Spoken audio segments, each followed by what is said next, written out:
I've been longing for or wishing for is to see us being enrolled in such a program, that will help to bring economic dividends in the country. Because there are many nationals that will come here to come process their visa, and these people come, they will invest in our economy. Thank you. Thereby make it, hello? Yeah, just conclude on that now. Yeah. So to conclude, so I'd like to give it out to the foreign ministry and now the entire government, for being very professional over time to help, help to improve our country image out there. These are the kind of good work the government for them to do, when it comes to the image of the country in the outside world. So thank you so much for taking my call. Thank you for your input. 07777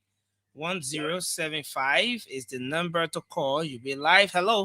Hello. Yeah, nothing cool. How are you? This is your brother Adam Khan and Joseph Wagason, member of Unity Party Intellectual. Go ahead. It's good to have you. Let's hear you. Yeah, nothing. Me, I just called to tell my government again. Also, my chairman, I just called Fasu Kuma and also Paku. You part, Adama, you part of the intellectual bureau too? Yeah, but I just want to say, I don't want there. I there. In fact, someone said we'll talk because I want to come there. And I told you, I said, I'm going to appear on your show, which is Fasu I just called. And we'll try for Fasu to appear on your show to tell you on the Google what the government doing. That's in the point of foreign person, the black guy. I'm like to you. The government, even my area of Bobolu, the product in the road all the way from Timor Valley coming to a Broadway and taking them on Bia, Kaifu Bia, Moton, creating the road going to war, one another. The government are doing well. That road, very that road going all the way afar Lopa, afar Ganta, that Bobolu road. Now, plenty road on that road. The government doing well. But the problem here, they feel that they are poor president. We are. But then we have told me that I don't want to run my board and then the money that they get is finished. Adama, don't do that thing to us. You're not called President We are. You're not called President We are. So take it back. Take it back. No, Adama, take it back. I'll take it back. Okay, so you agree that the thing you just said are not true. You're not called President We are. Listen. You know what happened here? Adama, how can you be a part of the intellectual bureau and you come on a big platform like that and you lie, Adama? You know you're not called President We are. What you say you call President We are a few days for? I will tell the number to you. I don't lie, but the men are going to call on emotion. I don't lie. Okay, but the other part where you lie is President We are. You say he not one wrong, but the people say he more wrong, right? That one part you lie on that one. I don't lie, joke. The lie is even more joke. I don't lie. I can't lie. I don't lie. I'm joking, but I don't lie. I can't lie. I can't make joke. Thank you for your input. That's what you did. Thank you. Let me comment doing well. Not pray for long life, but let President Baga we are doing well. I'm not lie to you. The man is working. When you not know the man working, just come into our life, you see something. Thank you very much. Thank you very much. Adama admitted that he not lie, but he joked. That was a joke. That was not a lie. Hello, your name and where you calling from? Let's hear you. Good evening, Nelson. Good evening. Let's hear you. My friend, I'm calling on the show. Okay. Prince Terrible calling on ERW, a member of the Concerned Advocates for Justice. Oh, well. So, yeah. You're the concerned people that so you decide to call on the show tonight. Yeah, we stand for justice. We stand for the rest thing to be doing like well to improve the labyrinth. All right, go ahead. Let's hear you. What's on your mind? Complaint number 5. So disappointed in the government. People can come radio say they're doing everything. A few weeks ago, get President Baka used Pierre Martin private jet to go look for, to go delegate or road. So the people, when they say they're facing the road, what the road is facing, Baka get 1.5 million car, but you're not able to use it to go look for. But they also use Pierre Martin and private jet are taking 31 million from Labrador every week. Then people come on road and say, oh, they're calling for the party in the lecture from. They say that they're just misleading the people, and they say they're calling for this, they're calling for that. You see why in the country people are nursing. Thank you very much. They rescue the kind of rescue or Katumo Braga or President Braga. No, my man, you on this show here we can address national leaders with respect. Not how you can refer to it, your national leaders that are. Hello. Hello. Yeah, hello, you're live. Let's hear you. Thank you. I'm Abraham K. W.K. Dukley, and I call from Busher Island. Abraham Dukley, let's hear you. What's on your mind? Yeah, the first thing is that the case concerning one of our panelists, Woman Sam Jackson, whether the wife has been buried, where are we? Normally, you will go to the court and give us information, but we're not hearing anything. It be a little bit long now. That concerning a lot.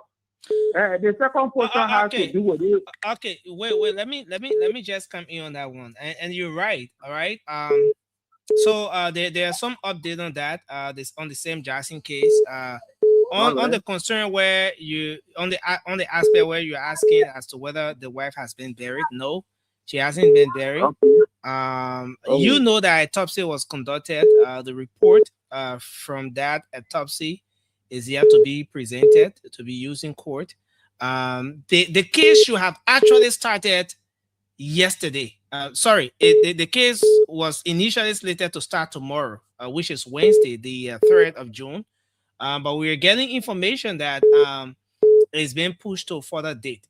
But whatever the case is, tomorrow you will definitely get some update on our homepage as we go out to bring live update from the grounds of the Supreme Court, the Temple of Justice. Yes, but that's where we are. But the wife has not been buried, and yes, so that's. I appreciate you for that. I need to release me a bit. On the second portion, I want to commend Manaseli, who embodies tribalism. Now we'll come to the issue of partisan. But we will blowing partisan horn in Liberia here, it's a bit different. And it baffles me. 6 years ago, other people were here thinking bad road medicine. At the end of the day, the road between River G and Grand Cru is a complete death trap. The road between Grand Cru and River G, so terrible. Today we have our grandfather is behind the steering. Let's focus on the issue of road. So you real bad road medicine now, just to conclude. Well, I think they are all trying, but the way we the supporters can amplify the thing, the way they don't look, we amplify it, and so loud that we discourage them from doing better. All right. Now we amplify that bad road medicine, the road between River G and Grand Cru is that terrible. If you continue to do that, the road from Bantu to Ropa, they also not be built. Because we just to feel that they are doing well when they are doing little. Man, let them know the road business, man. The people that pay where you get fed, they pay where you get fed. But wait, what James do on the show today? James are the technical man. The male from where? From where? James are a James reporter. From where? James has your case with Arthur Johnson and say you're going to quote James.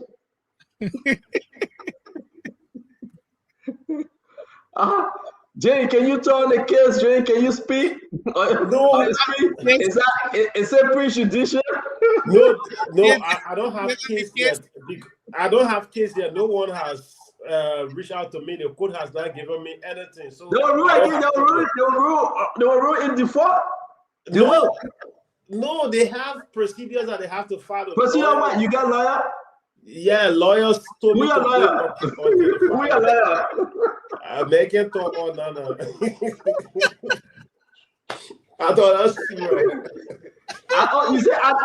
You say I thought that's serious? The man will sue you again, for labor, for everything. Imagine you sued me for 10.5 million. Where am I coming from? Where? I think you just graduated. Can you put Jay lawsuit on? Let me see the amount they're suing him for. Where? They were suing for what? So you agree that you have seen the court document, right? You have seen it. I saw documents on Facebook. Some guy did, the other one I get did, but it's not for me yet because lawyers advise that. Well, why you think how you call it Arthur Johnson after you? Why is he suing you? Why did because he sue you? He believed that how you call it, maybe he believed that my muff back. Yeah. So do you have 10.4 million or 10.5? Nelson, can you find it, please? I mean, that's a lot of money. So I thought Johnson want to get rich from you. I thought that's true. I thought say you get hustle. He will seize your hustle. You got any property in Liberia? Even though I get even kitchen in Liberia. So when you go back to that Richardson, welcome to the show. When you go back to Liberia, James, when you go back? Why? I'll go. Why would I go Liberia? You go. I thought Johnson said they would take you to court and put you in jail at Prophet Key for 6 months. Nah, he know it's not possible. The only thing I'll maybe not to go Liberia if we are as president. Oh, we are president. You're not going to Liberia? Ah, somebody that one I'll go to jail forever. No, man. But we are government saying to where you are, though, James. Hey, you can't be messing this shit now. No. That my girl, no, James. That's what you say. No. Let me fair now, James. Continue. James. Who said that we are paying? You confirm me that they said that we are paying for 3 years. James, let me fair. James, let's talk it in today, right? Ain't my picking. Let's talk it in today. So you agree that we are paying school fee? James, let's be serious, James. God first in heaven. Who will you give credit to for where you are today? Who are you going to give credit to? You. Don't call me. Who else you going to give credit to? God take all the credit. No. Let's get something straight now. Yeah. I left Liberia my first time coming to Europe. If I am to give credit, in fact, my first time leaving Liberia to travel was the national team. Through you, after I got the letter, through you had to pay my transportation, hotel, and food. You say I should avoid their food, I should avoid their money. All the money you pay for me. Somebody buy this. In the background. What kind of so I get him in the background and why he explained here that Richardson is here, boy. Yeah. So my first time, I think I traveled to like 4 or 5 African countries, right? Okay, the second time when the government was traveling to Europe, when they talk about coverage, you say, okay, my picking will travel with you and things. If you ask McGill today, I will say thanks to McGill because McGill accepted to include me on that list. Again, the same thing you did when I was traveling with the football team, you did the same thing. If you asked Joseph, who was with McGill, Senator McGill, you asked all of them, when we came to Europe, they did not give me anything, a food or money to say, sponsor yourself. My hotel bill was paid by you. My plane fare, the government brought me up, but government did not buy my plane ticket. My plane ticket, you pay for my plane ticket to travel through Europe on the train. You give my money through When after the program, when they left for Liberia, I left in Europe here to look for school. When you told me to stay, I left here for about 2 months. No, I tell you to stay. I tell you to stay. No. I tell you to stay. So you see, government brought me. Man, talk you all that. So when I stay for that 1 month, I come in. Man, talk you all. No, when I stay for 1 month, the 1 month I stayed back when Senator McGill and others returned to Africa. When I stayed in Brussels for 1 month plus, you pay my hotel bill, everything. So I travel on a government ticket or on a government trip, but government did not pay my rent, they did not give me food, nothing. So you see, Nelson started the show with a flyer. Nelson started the show with a flyer today. We started with flyer. He started with flyer. So that was what happened. I came on a government trip first, and I returned. I went back to Africa, and then you said my picking, go back now and start your school. I came back, I started school, and go ahead, I concluded. So government did not pay my plane fare. So James, to God be all the glory. Okay, God help you to get you where you are today. Yeah, but God used men. Men use one. Listen now, because McGill as chief of staff agreed. Yeah, you got to acknowledge that. But I said that. But hold on, James. Hold on. James. Let's talk small about you today. We got plenty of things to discuss today, right? But because McGill, Nathaniel followed McGill as chief of staff to who? to President George Manuel because he agreed and said we would take James to Rome. Yeah, but no, hold on, James. James, wait now. You said member thought that the richest he and she would be the judge. If Miguel wouldn't have agreed, you wouldn't have been where you are today. Do you agree with me? No. You are still going to be in Europe today? You finished? I'm asking you a question. I'm still speaking, but I'm asking you a question. I would have been here if you were going to say, as though you were going to say, go, I was going to be here. But you understand, James, man can talk all. Because Miguel agreed to take you to Rome to see the Holy Father, right? To see the bishop. Because he agreed, right? You should give credit not only to Miguel, but the CDC government. No. James Way, I bet. No, don't say Papa, that. Papa, you know what? Let me say this to you, James Way. We had a reporter, and I love him so dearly. What's his name? He's in Europe now at tennis school. What's his name? Choroplay. Choroplay says, CEO, this is what Kula Fofana and the executive marshal doing for me. I said, Choroplay. He said, yeah. I said, keep quiet. Today, I didn't put fasting in there. I did it. And I said, thank you to Kula Fofana. Whatever she did, that today Choroplay is studying his master in Europe. That was wonderful. Okay, so but I was coming. Hold on. Amen. Amen. You see the difference? Amen. It's that like this. Go ahead. It's like this. I came on assignment, and the assignment I came on, I did the assignment, I returned home, and then I came back. Yes, I still had a visa. The visa was 6 months.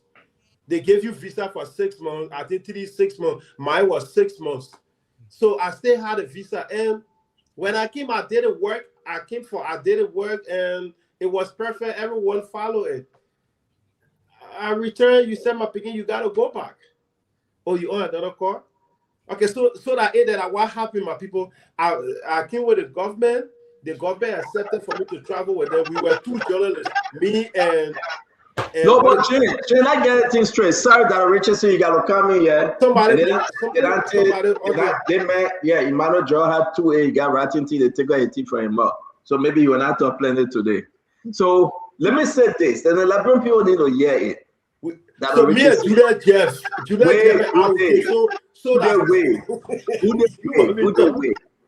way. No matter how you put this, every government come to power, right? They do their best to help the young men and women. President Bouaga government did it. Choroplay, our own, is in Europe studying. Thank God to Unity Party government. Thank God to Kula Fofana. Thank God to all those that help. Miguel, you are not the only person. Miguel, my policy now, who put anything up? Miguel did the same thing. Guess what happened?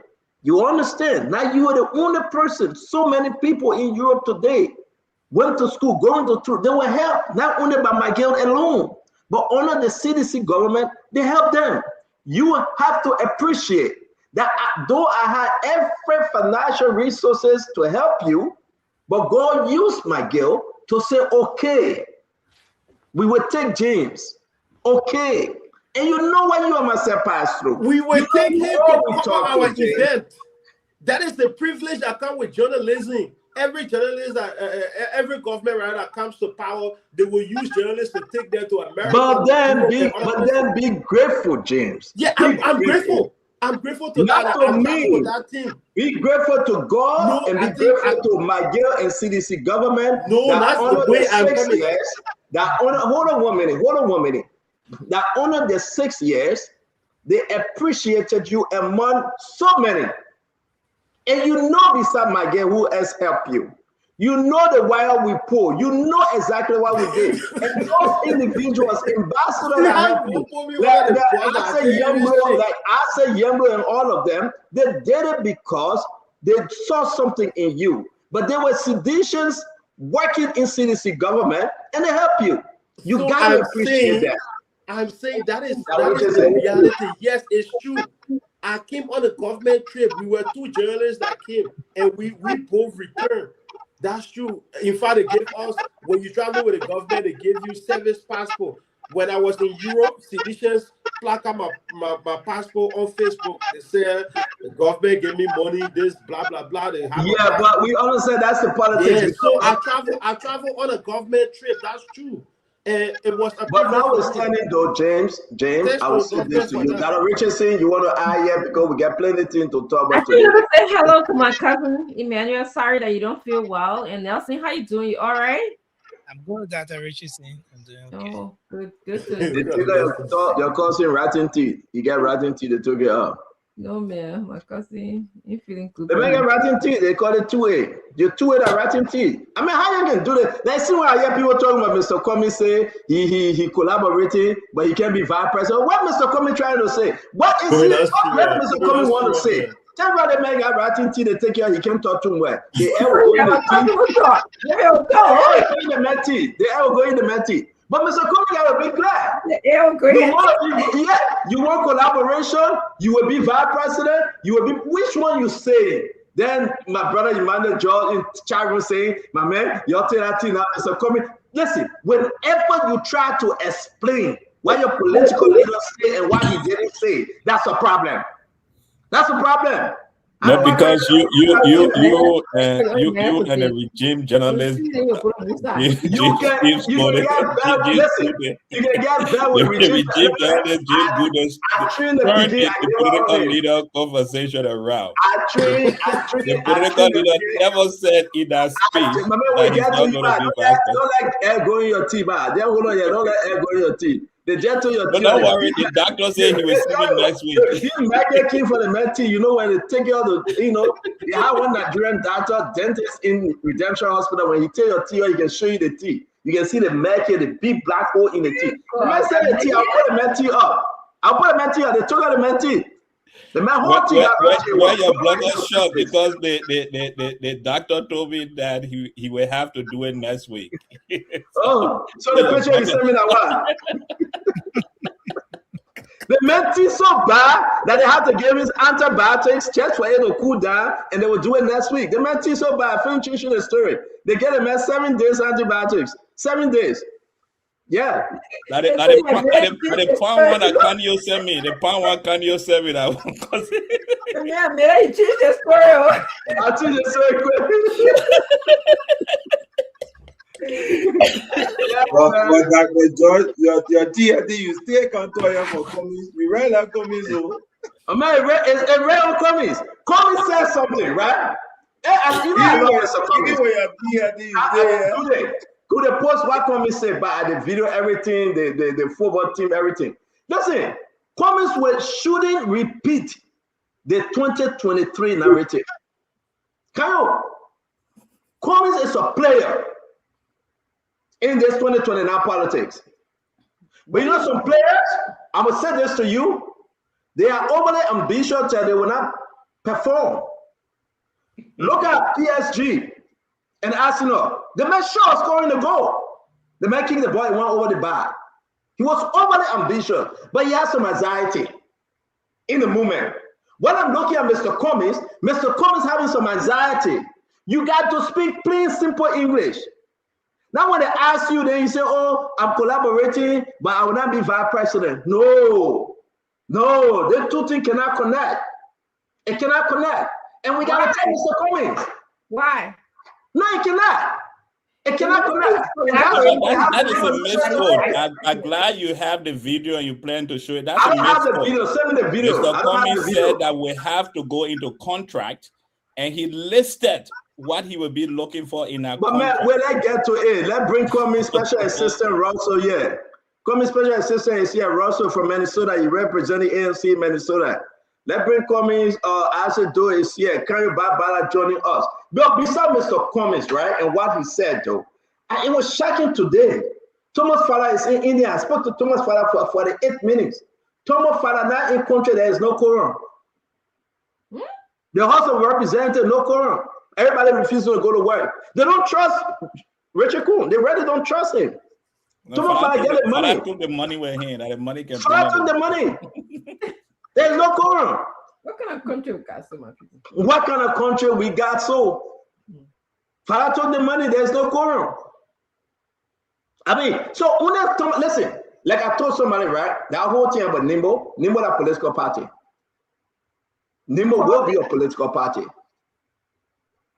So when you see Unity Party people jumping and taking pictures and dancing, we'll remind them tomorrow. Nimbo that political party. So can I ask you a political question? Do you think eventually Joe Burger will go to Nimbo? Joe Burger already went to Nimbo. Joe Burger already blessed people. Eventually he will leave Unity Party and go to Nimbo? No, he cannot leave Unity Party. Oh, okay. But Unity Party, 100% we have to depend on Nimbo. 100%. They'll have to depend on Nimbo. You know one thing, and let's just start the show. Don't get time. One good thing Thomas Fala did that I so admire Dr. Richardson. He didn't take the route like Sir Joseph. Thomas Fala said, oh, if Sir Joseph said, if Joseph Boakai in the race, then I will not run, but I'm opening or having a political party. That was messed up. That killed Sir Joseph. That destroyed Sir Joseph. Instead, it destroyed Sir Joseph, so Joseph just eating, and getting bigger. Right? Oh. But let's leave his weight alone. That destroys Sir Joseph. Thomas Fala was very strategic. Thomas Fala will take it easy. Take away from Unity Party. He got money. He sent a letter to Kanyo Bala. You saw that letter. Invited Kanyo and the Central Movement. He said, Kanyo come to Labra, will pay for your hotel. He did. We saw the letter. You guys have the letter. I put it in the chat room. I didn't go to Liberia. But wait for your time now. After when I started the show. The man are board member of Nibo. He board member of Nibo representing Cedric. He's a board member. I don't know about y'all though, but I think Thomas Fala, I like him, Thomas Fala. That's my man. You just let him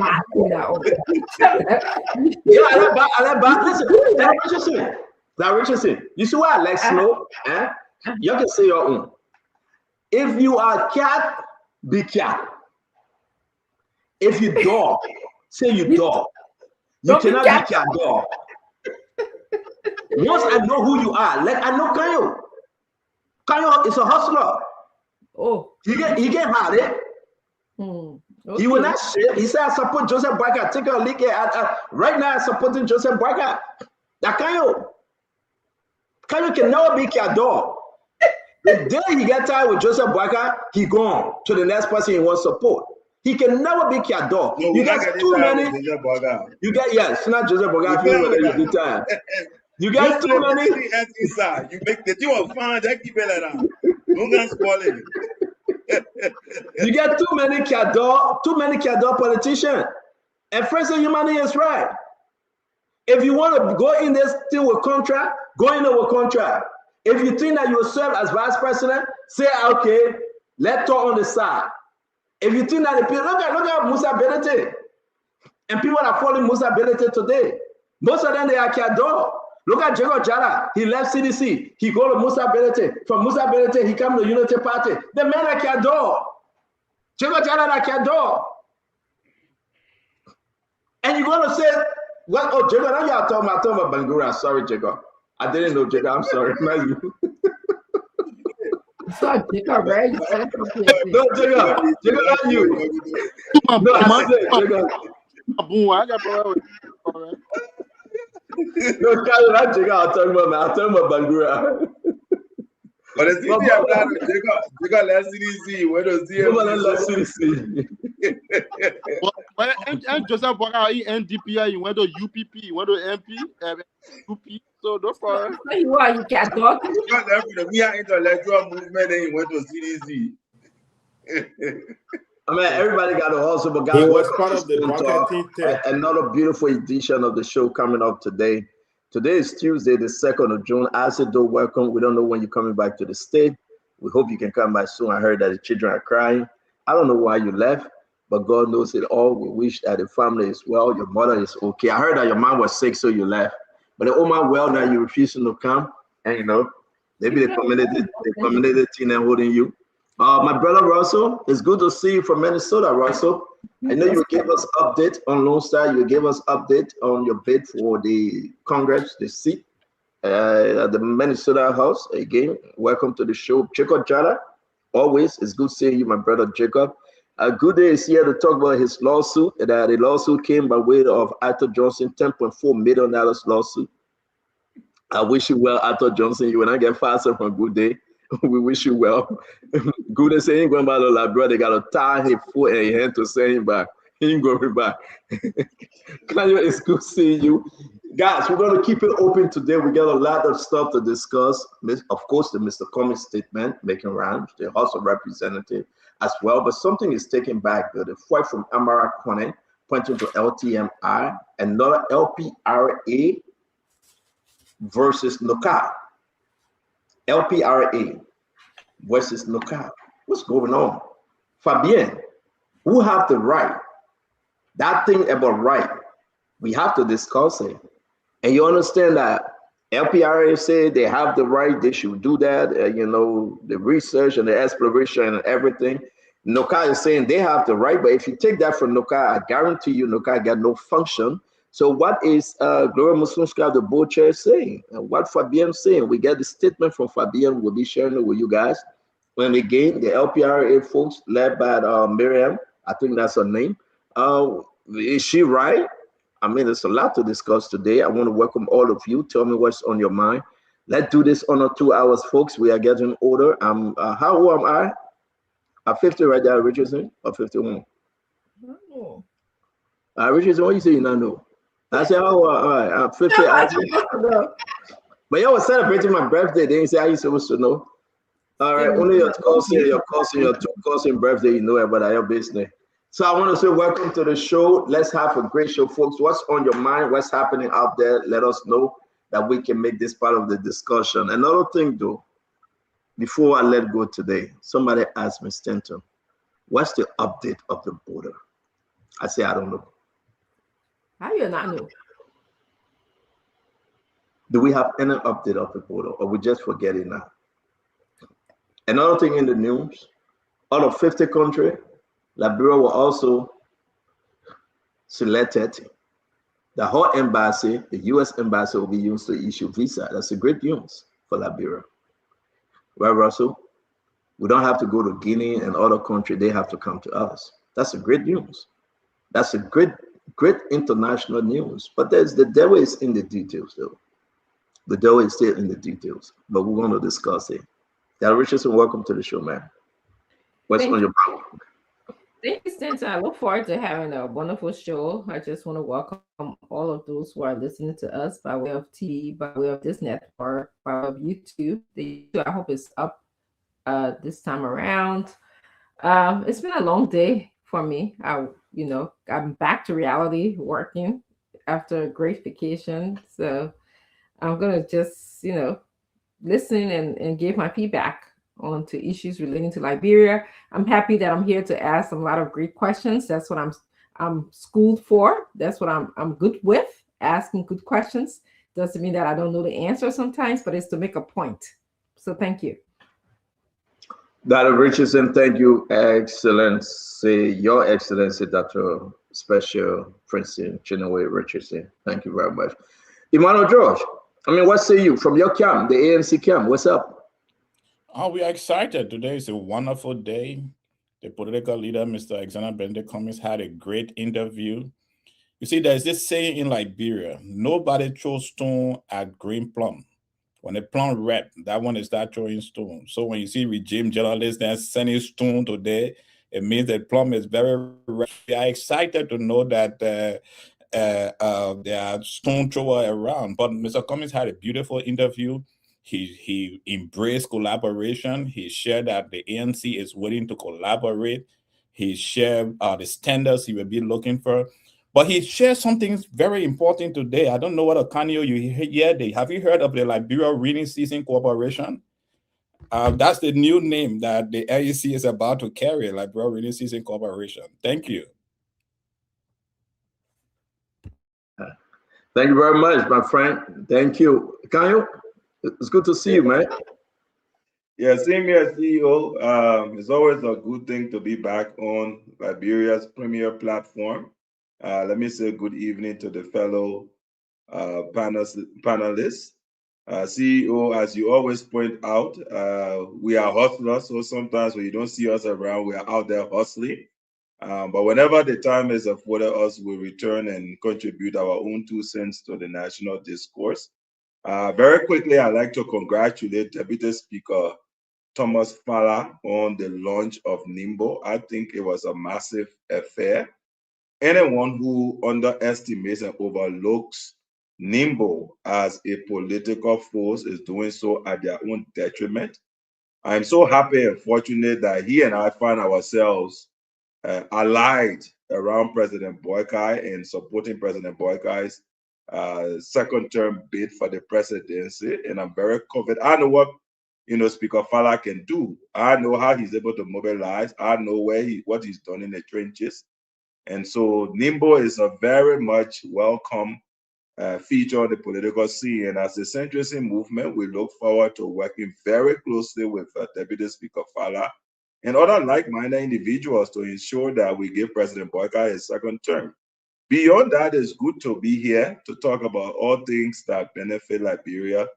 And to disagree, we must disagree, but to do so, not disagreeably, but agreeably. So it's pleasant to be back. Thank you, CEO. Yes, sir. Thank you very much, Kanyo. Then come to James. I know we'll talk about your lawsuit. We just paid you. I don't know whether, even if we try to contribute, whether you're going to help. This guy is talking about $10.4 million. Just be your own call. Don't go to Liberia after 12 years. Maybe they will drop the case. All right, but it's good to see you, James. You want to add anything quickly? Yeah, before I leave, today we listened to Cummings, and I don't want to talk about what Emmanuel said, but I think what Cummings said today, he did not sound like a political aspirant. Through his conversation, I think the vice president of Liberia is even closer to the presidency than him, even if he is not to get there anytime soon. Cummings, as a political candidate who wants to become president of Liberia and also wanting to form part of a collaboration, his statement was premature. He should have not said, I'm not willing to become a vice president. All I want is the presidency. That's premature conversation in politics. And that alone has sent a wrong message to the CDC, because we've been hearing that the CDC and the ANC are currently trying to get in a relationship. And today we saw some seditionists even mocking Cummings that where are the numbers you are bringing to the CDC that you want to be our leader?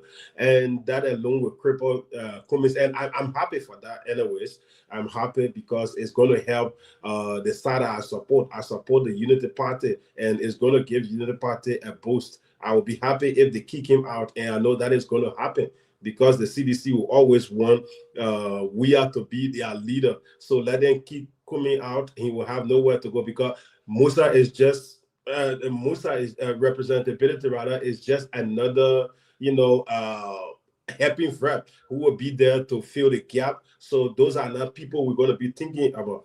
So again, I'm happy. I'm happy about what he said today, and I hope he will repeat it on many occasions so that the stage will be smooth for the Unity Party in 2029. Yeah, but you can run away and just say, Paul, we'll keep you. You're not helping for us on the show. You are not helping for us on the show. Russell, welcome, Russell. What's up, my friend? Thank you. Thank you, Stanton. It's great being here, as always. My beautiful cousin-in-law, nice seeing you. And to all of the viewers and listeners out there, I'd like to say welcome, share the show, and come and be a part of the conversation. I have good news, Stanton. So today I will share the pictures with you. So maybe later on in the show, we can share with the rest of the folks and with our viewing public or with the viewing public. But I officially filed today to run for a seat in the Minnesota House of Representatives. So it's official. My name is on the ballot. And so just did the official filing. Today's the last day. Congratulations, Russell. I'm very happy for you. Thank you. So it's a big deal. It's a big deal. Congratulations, baby. Thank you. I almost misheard you, but I heard the last thing you said. Central spirit will come upon me, but it left. No. So it's great, but I'll be sharing I'll share the pictures later, Stanton. So I mean we're ready to rock and roll. So I'd like to invite. Thank you. Congrats to you. We wish you well. Thank you. Again, we'll talk more about your program and what you intend to do through this process.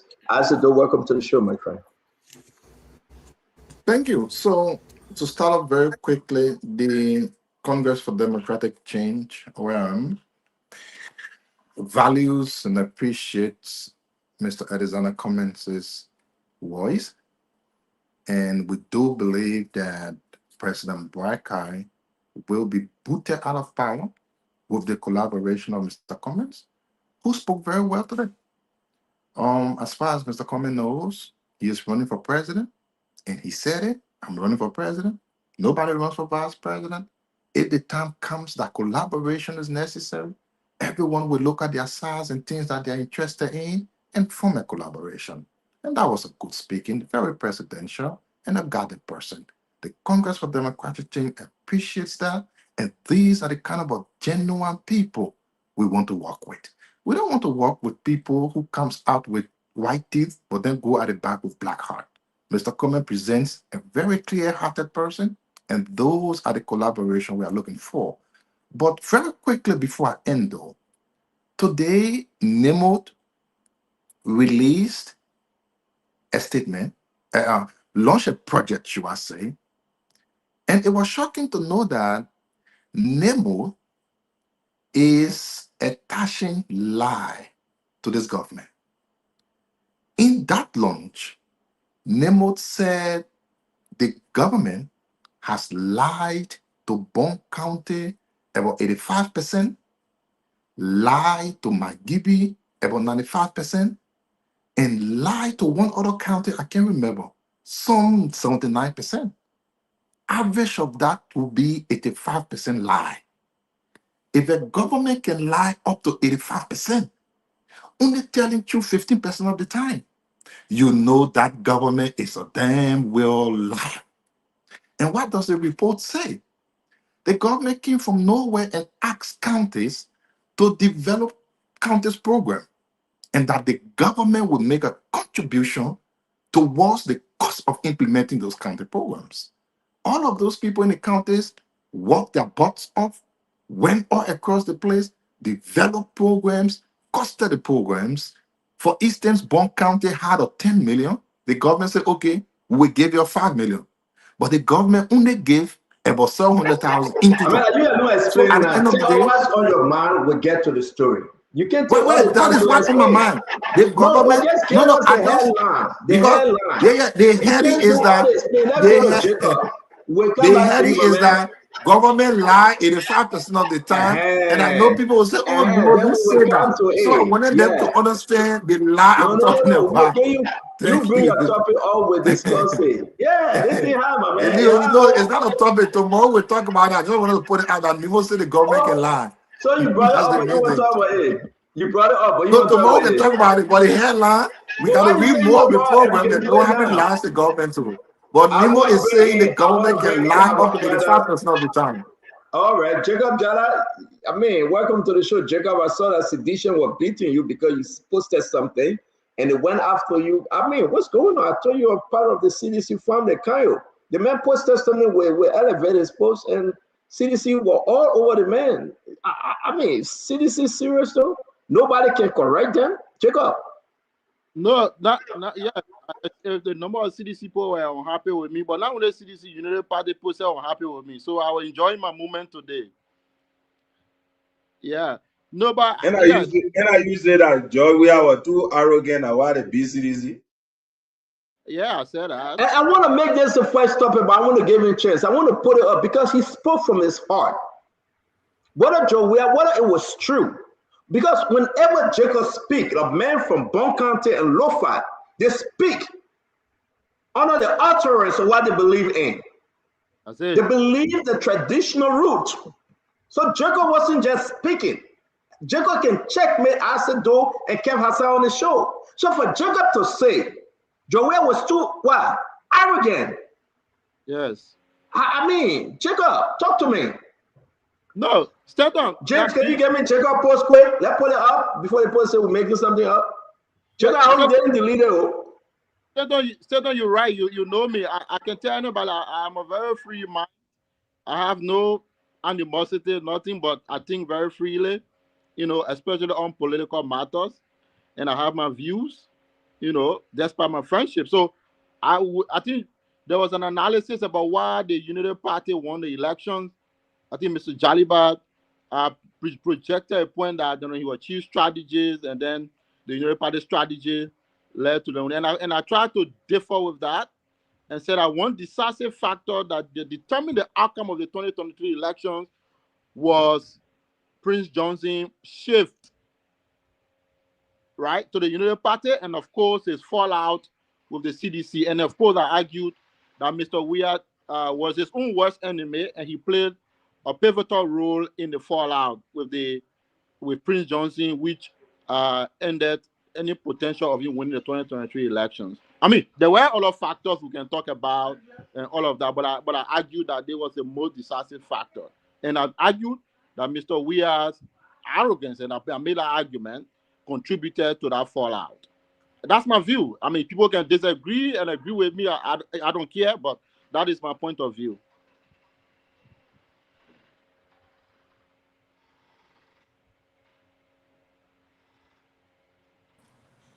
Okay, I'm sorry, I paused because I want you to talk more. Are you done? Because you are coming from somewhere, yeah.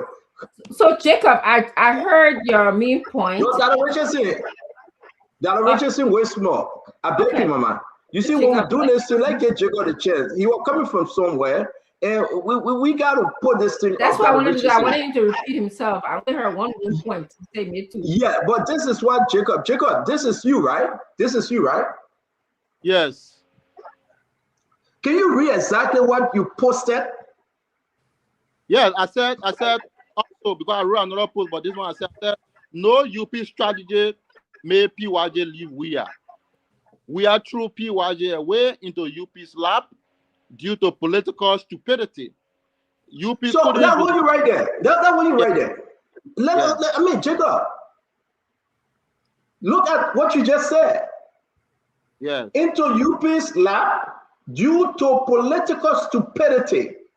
Yes. Who you are referring to? Who was being stupid?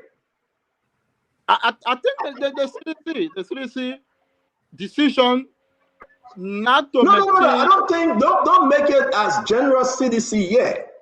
Let's go back. We'll take this line by line. And people here know both like hell.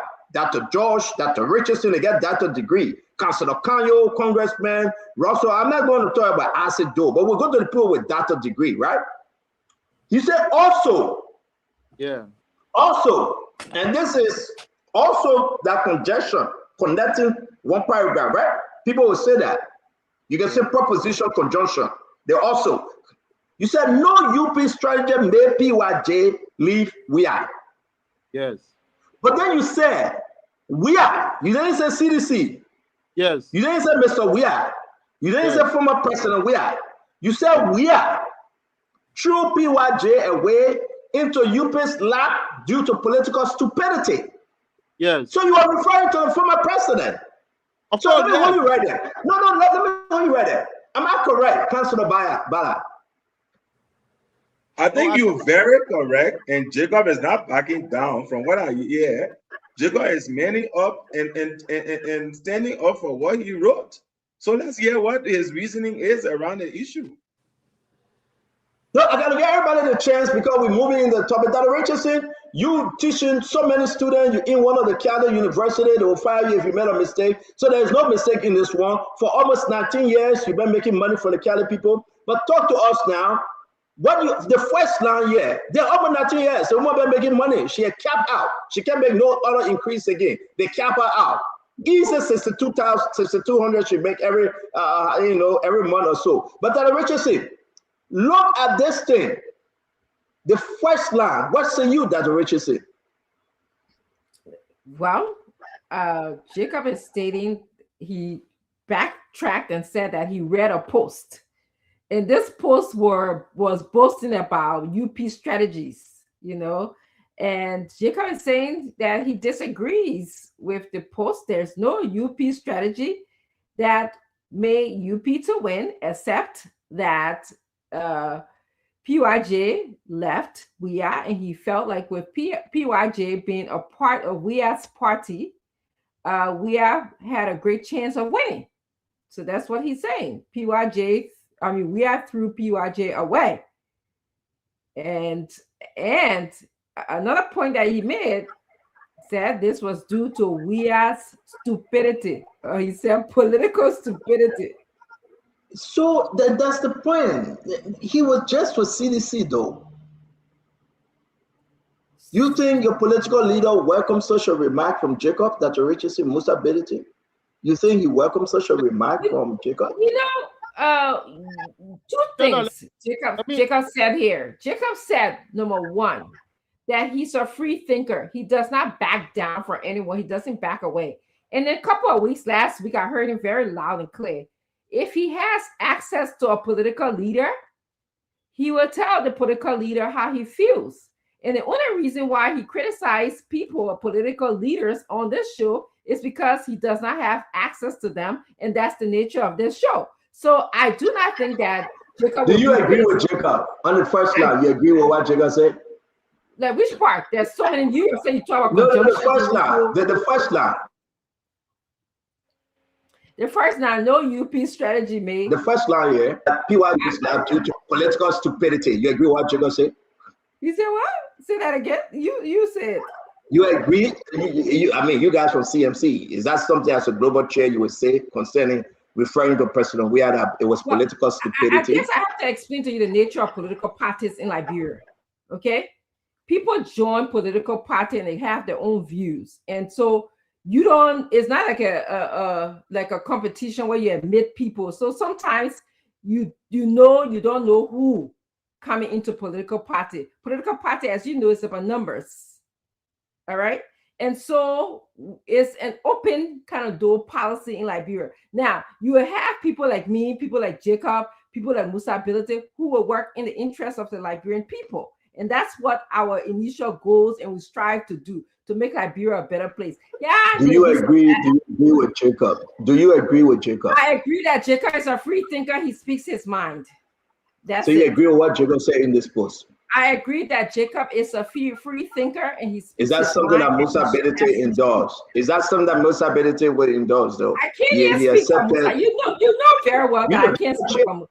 You know very well I can't speak for. Do I speak for you on this show? Can I say something? You are not my global chair. If you are my global chair, you will speak for me. You're the global chair. Yeah, I am your global chair. Little do you know. Oh, I didn't know that. Okay. Emmanuel. All right, let's continue. Emmanuel, let's talk about what the second post, right? Say something on my own comment. No. We'll keep it for last. You are said enough. You are said enough. We'll keep it for last. Emmanuel, the man want to redeem himself. You are said enough. Talk to me, Emmanuel. This was so. It was very strong and harsh. It was very strong and harsh to say that due to political stupidity,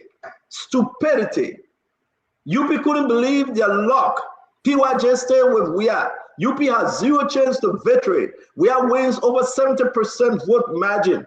UP strategy papers go up in smoke. PYJ handed a blank check to Weah to write his own winning score, and Weah set the check on fire.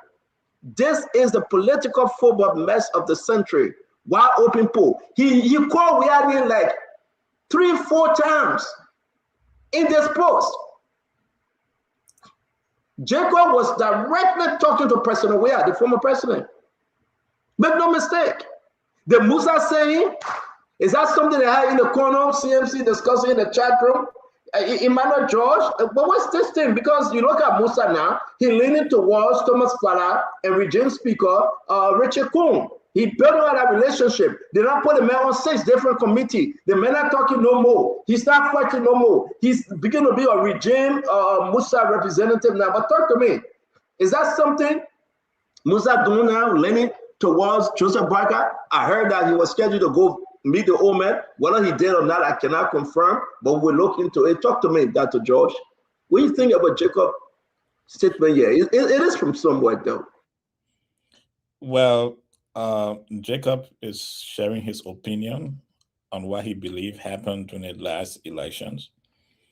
There are some sense of truth in some of the wordings. I would not have used the word stupidity, but then, you know, in like Bureau News, political this one, political that one. But at the level, as the CDC themselves will admit that they made some birth errors that they are correcting and working towards as we all march towards 2029. So and Spoon Talk, Spoon, who Henry Coaster, you all were encouraging us to go to Prince Johnson Church every Sunday and go to you were putting Folklore Church and Prince Johnson Church side by side when those messages was going back and forth at a particular point in time, and that was something that should have been handled differently, and perhaps that's what Jacob is speaking to. And Prince Johnson first aired his fallout based on not having enough appointments of people from Nima County who are being handled differently. But I won't use the word stupidity. There were challenges. It became, at a point in time, it actually became a show. And Spoon and how they call it, and the Costa show entertained us at that time. I was not active in politics. I was back in the ANC backroom supporting. But it was entertainment, and definitely, in as much as it was entertainment, it was a reality show, and a reality show have effects on real people. But I believe that President Weah and the CDC have matured enough at this time, and they will be looking for a better way to take care of those challenges when it comes in the future. So Jacob has some point he's making, but I won't use the word stupidity. Oh, okay, so Kayo, let's hear you now. Jacob would have the last word because we got to move to the other topic, but this is just a big one. Words have meanings, and I think that we really want to know the intent on which Jacob actually said what he said and posted what he posted. Councillor Kayo? Well, thank you, CEO. There are two aspects to Jacob's statement, and very quickly, I want to touch on the two of them. The first one is when he says that the UP had no strategy. I don't think that is entirely true, because a strategy is not only that you do something, a strategy is also capitalizing on the failure of your opponent to do something, or to capitalize on the failure of your opponent to make a rational strategic decision, and therefore you exacerbate the conditions around that inability to make a decision. I think it was a classic failure on the part of the CDC to allow PYJ to leave. I wouldn't individualize it to President Weah. I wouldn't describe it as stupidity on the part of President Weah. I personally know that certain very active and vigorous conversations were had during the period of PYJ's departure. It wasn't just President Weah making that decision. There were many persons in the CDC who felt that the CDC could win the election without PYJ. It was not President Weah making that decision. We know some of them. Jacob may even know some of them. Maybe he singles out President Weah because President Weah was president, and he feels that President Weah should have called the shot since he was in charge.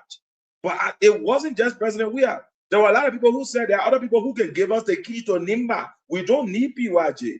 And I remember being personally involved in a very heated conversation with 2 or 3 of them in one of our chat rooms before, when the decision was being made to let PYJ go.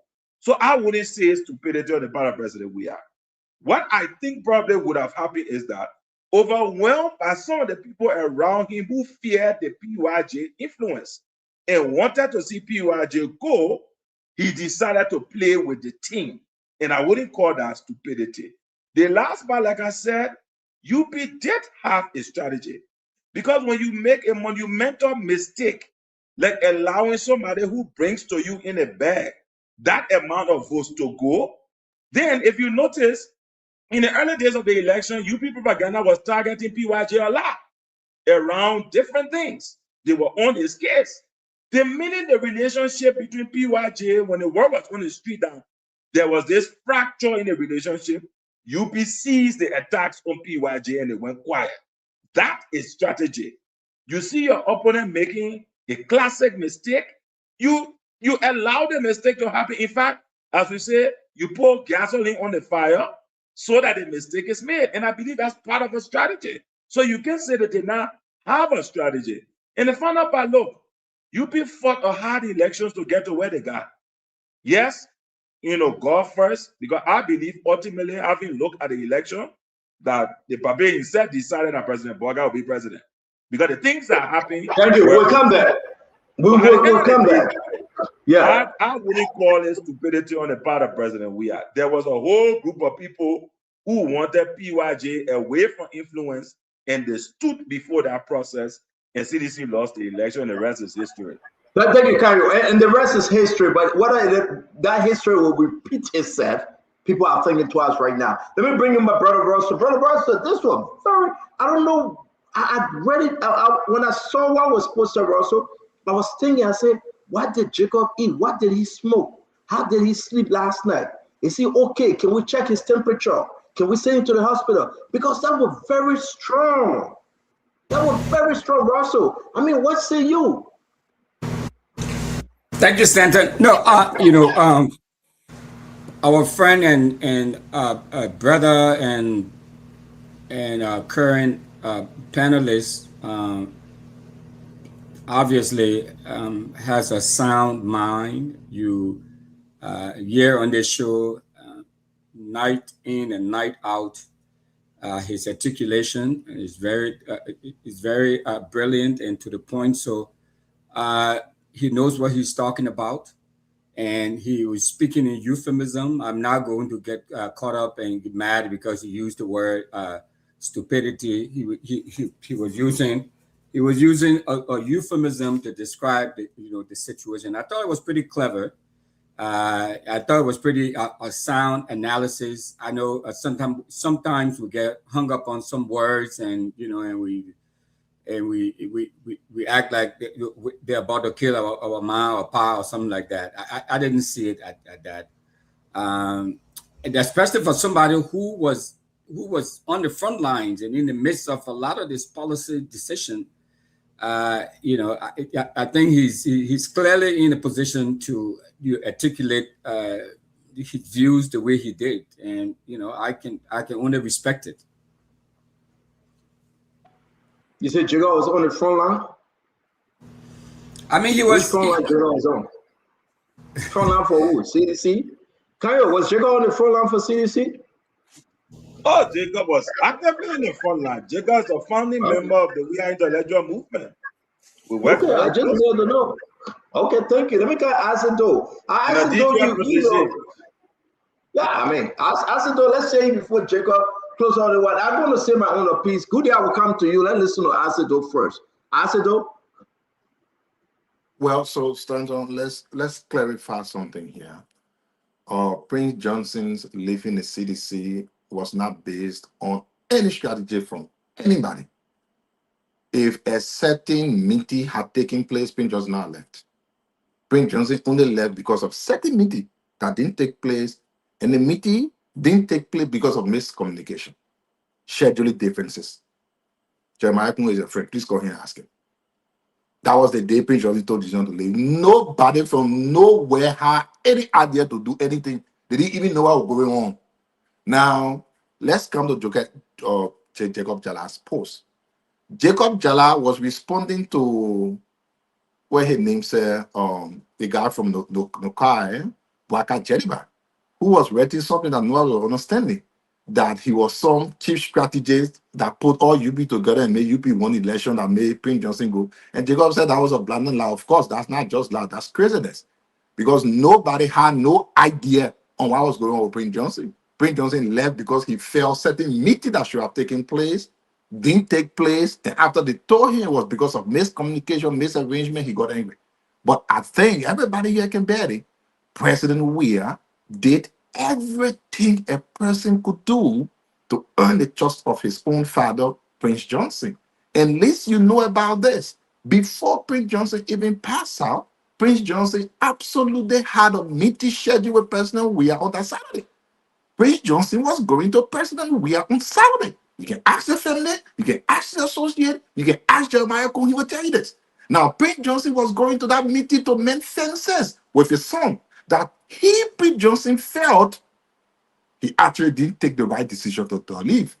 And Prince Johnson and President Weah were scheduled to even speak publicly for the first time. So they think that Prince Johnson left because of this is a blatant lie. Now, Jacob's post specifically, though, I disagree with the premise, but we need to be very clear.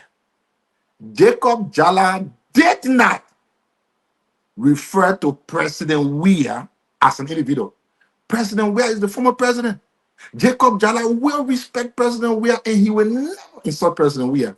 Jacob Jala said, in his opinion, the action that led to Prince Wajay leaving, that's what he was referring to. Though I disagree with that premise, but he did not say President Weah. Jacob Jala that I know will never disrespect President Weah. Not at all.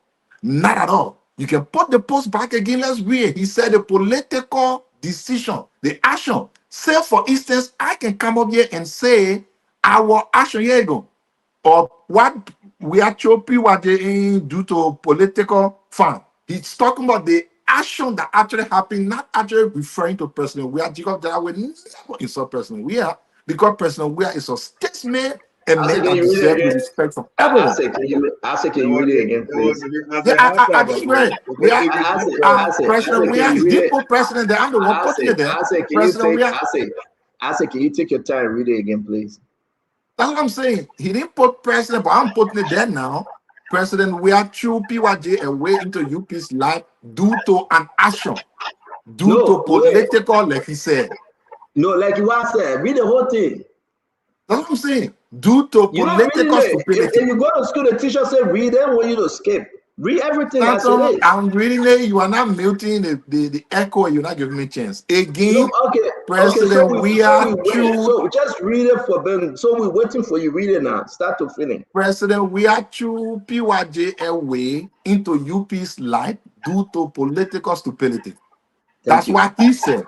I am saying that I disagree with the premise because PYJ was not thrown away. PYJ left because of this agreement at the dying minute from a meeting that should have taken place that didn't happen. But I'm saying again that Jacob in his post, unless Jacob tells me otherwise, but how I understand it, he's talking about an action that took place, not President Weah as an individual. Because of course, nobody will insult President Weah. President Weah is somebody who is always dedicated to everyone. He will never deserve a disrespect from anybody. So I don't think Jacob Jala will. Jacob Jala is a member of the opposition, and we know Jacob Jala will help us to boot out this government because of the excesses that we are looking in our country. No level of Lemuria, no level of propaganda from the suspect will make Jacob Jala to go away. Thank you. Thank you very much. Jacob, hold on 1 minute. I give few seconds to Gude here. Right? Yeah. Gude, you want to add anything? But I beg my, can I make my point quickly because I don't want to lose power and all that kind of stuff. I should allow him. Good, go quickly. Good, Okay, go. The man went wrong. Go quickly. Good. So You want I think Jacobs used the word carefully, and it is a political word to say political stupidity.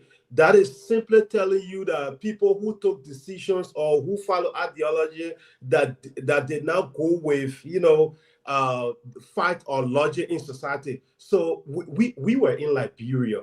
I listened to Isaac telling us that there was no fault that made PYJ to run away. We did not follow the sermons that took place in PYJ's church and We Are Church when they were going after each other. When PYJ speak today, We Are will speak tomorrow. We did not see it. Liberians in Liberia saw it. Between 2022 to 2023, We Are and PYJ were fighting battle on the pulpit. When We Are speak today, PYJ will speak tomorrow. They fought, and at the end of the day, We Are said, you can go ahead, and you did not make me president alone. So I don't know where Isaac came from with that mentality to say it was because of meeting. Only God knows where he took that idea from. So the word used by Jacob was not an insult. It is a political term that is used when you are to take a decision that should benefit the people and you follow another decision that is not logical to the public and has no fact. And what he explained, that was what exactly happened. We Are and his people, they were living in a dream world. They thought they could make themselves president. PYJ was not important. They said it has no fact. PYJ has no ability over Niba to make We Are president again. So that is political stupidity. When people behave like that in politics, you call it political stupidity. Thank you, James. James, stay put. Let me bring in Jacob. Jacob, let me hear you. Then I will say what I want to say. But you want me? I can go first. Then you can go last. Which is which? No, you can go last. But let me just talk quickly. Okay, if you can mute. So first of all, anybody who knows me know that I don't do personality attack. That's not my style of public discourse. Let's be clear about that. I discuss the issue, and I don't have any issue with individuals or personality. I would never insult anybody, even somebody who disagree with me vehemently. I'm not going to attack your personality. I don't do that. So if you and I love playing with words. That one thing you notice about me.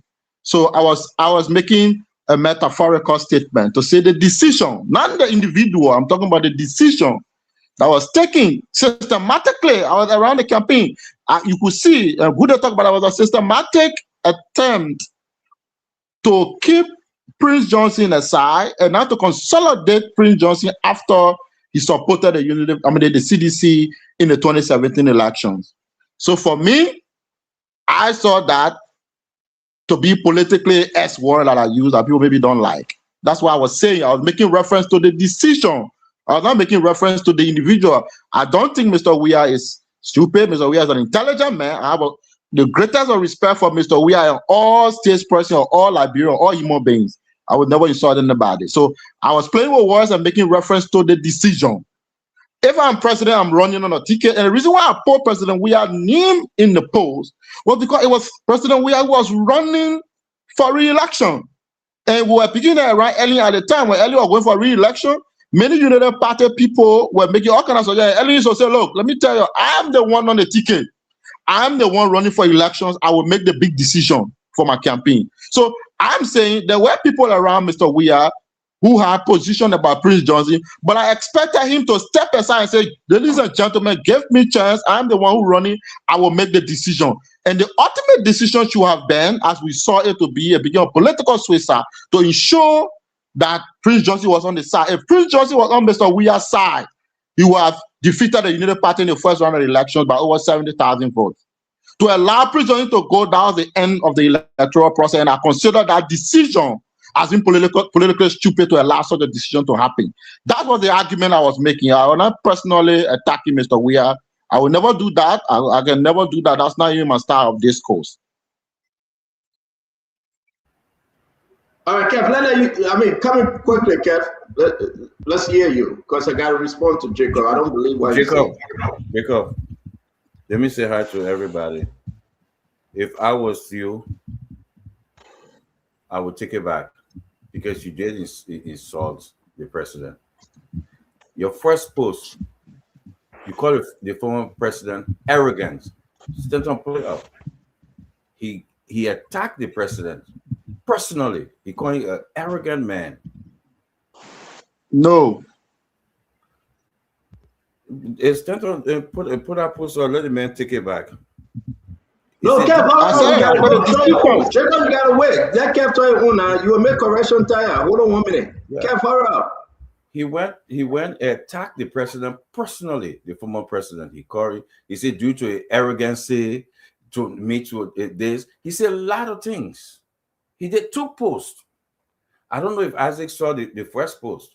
He was going at the president, the former president. If I were you, Jacob, I would apologize. So the second post, right? I will leave that place for Stanton to put it up, and Stanton will follow after that. I will leave that. If I were you, I will apologize. You were wrong. You attacked the president. You were disrespectful to the president. You are very disrespectful to the president. You are wrong. You need to take it back. Stanton, put that post up. No, Kev, you finish. Let me say something. Jacob, you want to say something quick? You want to say something, Jacob? Yeah, quickly. First of all, let me clarify. My post was not about Mr. Weah. My post was about the Unity Party people who, for me, were projecting a false victory narrative about winning the election. So my post was not about President Weah. Let's be clear about that. And whatever I said on our post, I'll call it Kev, I take full responsibility of that. If I wanted to get into a whole minute attack with Mr. Weah, I would say it. I'm not in CDC. I'm not in your party. I hold no responsibility in your institution. I'm a free citizen. I have my views. My views, I did not attack Mr. Weah. I don't attack people. I made a political argument, and my argument was not even about the CDC. It was about the Unity Party and Jalibane and the so-called Unity Party chief strategy who was giving a false narrative about the Unity Party win. So don't come and shoehorn Mr. Weah into the affair. It's not about Mr. Weah. This was a post about the Unity Party. So I hope I've clarified that sufficiently. No, you clarify here, Jacob. Let me say this to you. Let me be straight up to you. You cannot be your dog. And I think you're trying to be your dog. And I think what you did, I don't believe that Musa sent you to do it. Like you said, you're your own person. But I think you were nobody told me to do nothing. I get my own mind. Can I speak freely, Jacob? Jacob, can I speak freely, sir? I think you were Musa don't. But Jacob, can I speak freely? You will not answer everybody, and I gave a chance to praise you or rebuke you. And I would say this to you: I'm going to rebuke you because I think it was failure on your part. Number one, you didn't address the former president as former president. In your post, you call him weird, denigrating, disrespectful, unprofessional way you are calling him. You call him weird. And I mean, maybe allow us to call him weird. You joined CDC, you left. You're in opposition with Musa Belete. I expect Mo Ali to call him weird, but maybe Mo Ali will not even call him weird. Maybe I can call him weird, but good word, dato. But for you, I mean that is it is wrong of you. I want to take this line by line while I end on this. This is your first post, Jacob. No UP strategy won UP the election in 2023. We are through his own re-election away and committed political suicide by refusing to meet PYJ one-on-one on a particular day. PYJ stay where we are. We are a state president today. George Manawia, you said GW, arrogance, causing the election, not UP. I mean, you are very harsh. Listen, I don't think people want to babysit your comment. You did it intentionally. I think you get something in your heart for Joe Weah. But what you know about Joe Weah, pull it out. I think you're going to get second thought about you. I think you're UP in disguise. And I think this is concerning. You disrespected the president. You're free to have any opinion about me. I don't mind. But if I feel, let me talk. I was so finished. Yeah. If this is the Jacob Jada we have seen, look at you. with Joe Weah t-shirt on. Look at you. I mean, I don't know whether you are tweaking. So if I can borrow Joe Weah, then what was support you then? Jacob, win. Let me finish. I was so finished. Yeah. Jacob, I think, right, the CMC people should tell you to take back your comments, your posts, to take it down. Apart from all joke, I think your posts were disrespectful, despicable, and it's not opposition unity.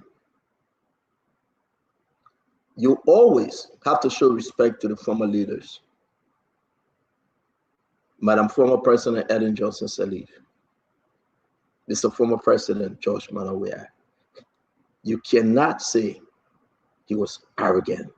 You cannot say that was political stupidity, and you try to frame it. I know in the back you. No, I stand with my comment. Yeah, no problem. That's what I want you to say. You stand by your comment. No problem. No, it's don't waste okay. your time. I stand by my comment. It's my freedom of speech and exercise. Don't waste your time. I stand by it 100%. Yeah. All right, Jacob. You don't want me to talk there. Then forget about it. But I stand with my comment. Don't waste your time. I stand by my comment. You gotta leave this and go to the next topic. Forget what that thing Jacob, it's okay. was very clear. I said and I explained. Jacob, it's okay, my man. Let's go to the next topic. It's okay, brother. Let's go to the next topic. It's okay, bro. Yeah, let's go to the next topic. Don't waste your time. Let's go to the next topic. Jacob, it's okay. Jacob, let it go. It's okay now. I would like to hear from the global chair, because you represent CMC on the show. If that CMC position, that you can come out and insult other opposition political leaders and say you stand by your comment, whether it is accepted by Musa Bin. I'm not saying, but Jacob, you're not leading here now. You're supposed to respond, my man. Okay. I mean, maybe that Musa sending you. Who knows? But we got to move on. Maybe that Musa sending you. I mean, I'm serious. Maybe that Musa sending you, but let's move on. I mean, you represent CMC, guys. Let's move on. I beg for us to move on. This is bad. I don't know why Musa is being brought up into this situation. I think Jacob was very clear and direct. But he was. Jacob, you said talking. We're not hearing you, Jacob. We're not hearing you. We are not hearing you, Jacob. No, I don't believe that Musa should be dragged into this situation. Musa got to put out a statement. No, CMC got to put out a statement. On what? No, CMC got to put out a statement. CMC representative on the show. CMC representative on the show insulting Joe Weah. They're gonna take it back. But let's move on though. This was just our conversation. And Jacob made it clear to the world that he did not insult Joe Weah. Listen, Kayo, this post-election, post-2023 election. I got problem with you on this topic yourself. Okay. I was just saying, Stanton came to you. You could not even muster the courage to say this man will not insult Weah. But the only thing you kept saying is you believe in what he said, and what he said. While we all agree, like I said the same thing. I came to a defense and said the man will never insult President Weah, because President Weah is a man of dignity and is a man that will never deserve any disrespect from Jacob. But the thing is, now you are agreeing now that he did this, he did insult. You think you couldn't even make a statement that you know that Jacob will not insult President Weah. I thought that was a miscall. I think you I thought that was a miscall. I thought that was a miscall. You're doing something that you guys are falling for Stanton. You're falling in Stanton trap. Stanton just want to create controversy or nothing to make a show both view to come. I was speaking. Isaac, Jacob, we're not running for view, Jacob. That's why you said we're not listen. For me, I gotta hear from you behind that. That's what you said, Jacob. But Jacob is saying that I didn't insult anybody. He tells you that he's a free thinker. He's already told the entire world that he was not speaking or insulting President Weah. So then Isaac comes and personally for me and say I didn't muster the courage to. All right, let's move on, guys. Let's move on. We gotta move on. I want to When somebody use a word like, when somebody use a word like arrogant, listen now. We gotta move on. That's what Richard said. No. That Richard said we gotta move on. We got a lot to discuss today. Jacob, I beg you. Jacob, I beg you, we gotta move on because I think what you say, only one thing you can do right now to just apologize to John Weah and CDC. But if the Unity Party people say don't do it, CMC say don't do it, that's fine. We agree. Let's move on. No, I beg you, allow me for 2 seconds to just clarify 1 to 2 seconds after I will shut up. You talk about the word, yeah. You talk about the word arrogance, right? When you use the word arrogance, I didn't use the word arrogant pejoratively or insulting way. No, arrogance. Actually, I was talking about overconfidence, right? Overconfidence. So, I was not insulting Mr. Weah. Enough. Let's go to the next topic. So I come in now. So I have to clarify that. Let's go to the next topic. I never insulted Mr. Weah. You can't Jacob.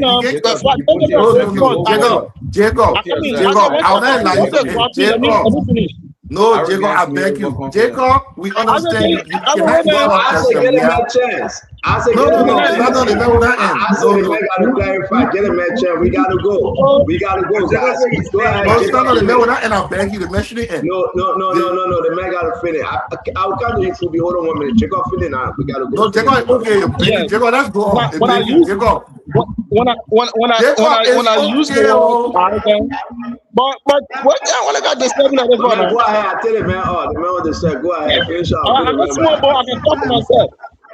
I'm telling you, when I use the word ignorance or arrogance, I actually meant overconfidence. That's why I was saying in the use of that word. I repeat, because on the public radio, I have the greatest respect for Mr. Weah, all state leaders, including Mr. Weah. I supported Mr. Weah re-elections. I campaigned for him. I went from radio station to radio station. I defended his program, I defended his policy. I have the greatest respect for the man. I will never insult Mr. Weah or anybody. Facebook, when you're writing on Facebook on that short, you have limited characters you can put in there. So I couldn't be saying former President Weah. I will run all of space and then the character will not go down. So I call it short. So I do not disrespect people, and I hope I have clarified this sufficiently. Thank you. Yeah, my man, you're not coming to clarify. We gotta move on. Kanyo, let's get on. We gotta move on. I said thank you. Fubi, throw in something real quick. You and VP came late. 10 seconds. We got big thing to talk about. Let's hear you, Fubi. Yes, good evening, everybody. No, CEO, I agree with you. You know, when you say somebody made a politically stupid decision, I mean, in that state, the person was stupid to make a decision. So you cannot divorce politically stupid from the person that made the decision. So at that moment, and that's why I said they were hating on you initially, saying it was insulted, though you came with all your clarification. But at that moment, only stupid people make stupid decision. At that moment, you can get clever later on, but at that moment, and that's where the insult comes from. So own up to it, apologize, and start trying to explain too much. Because each time you try to explain, you add more to the water.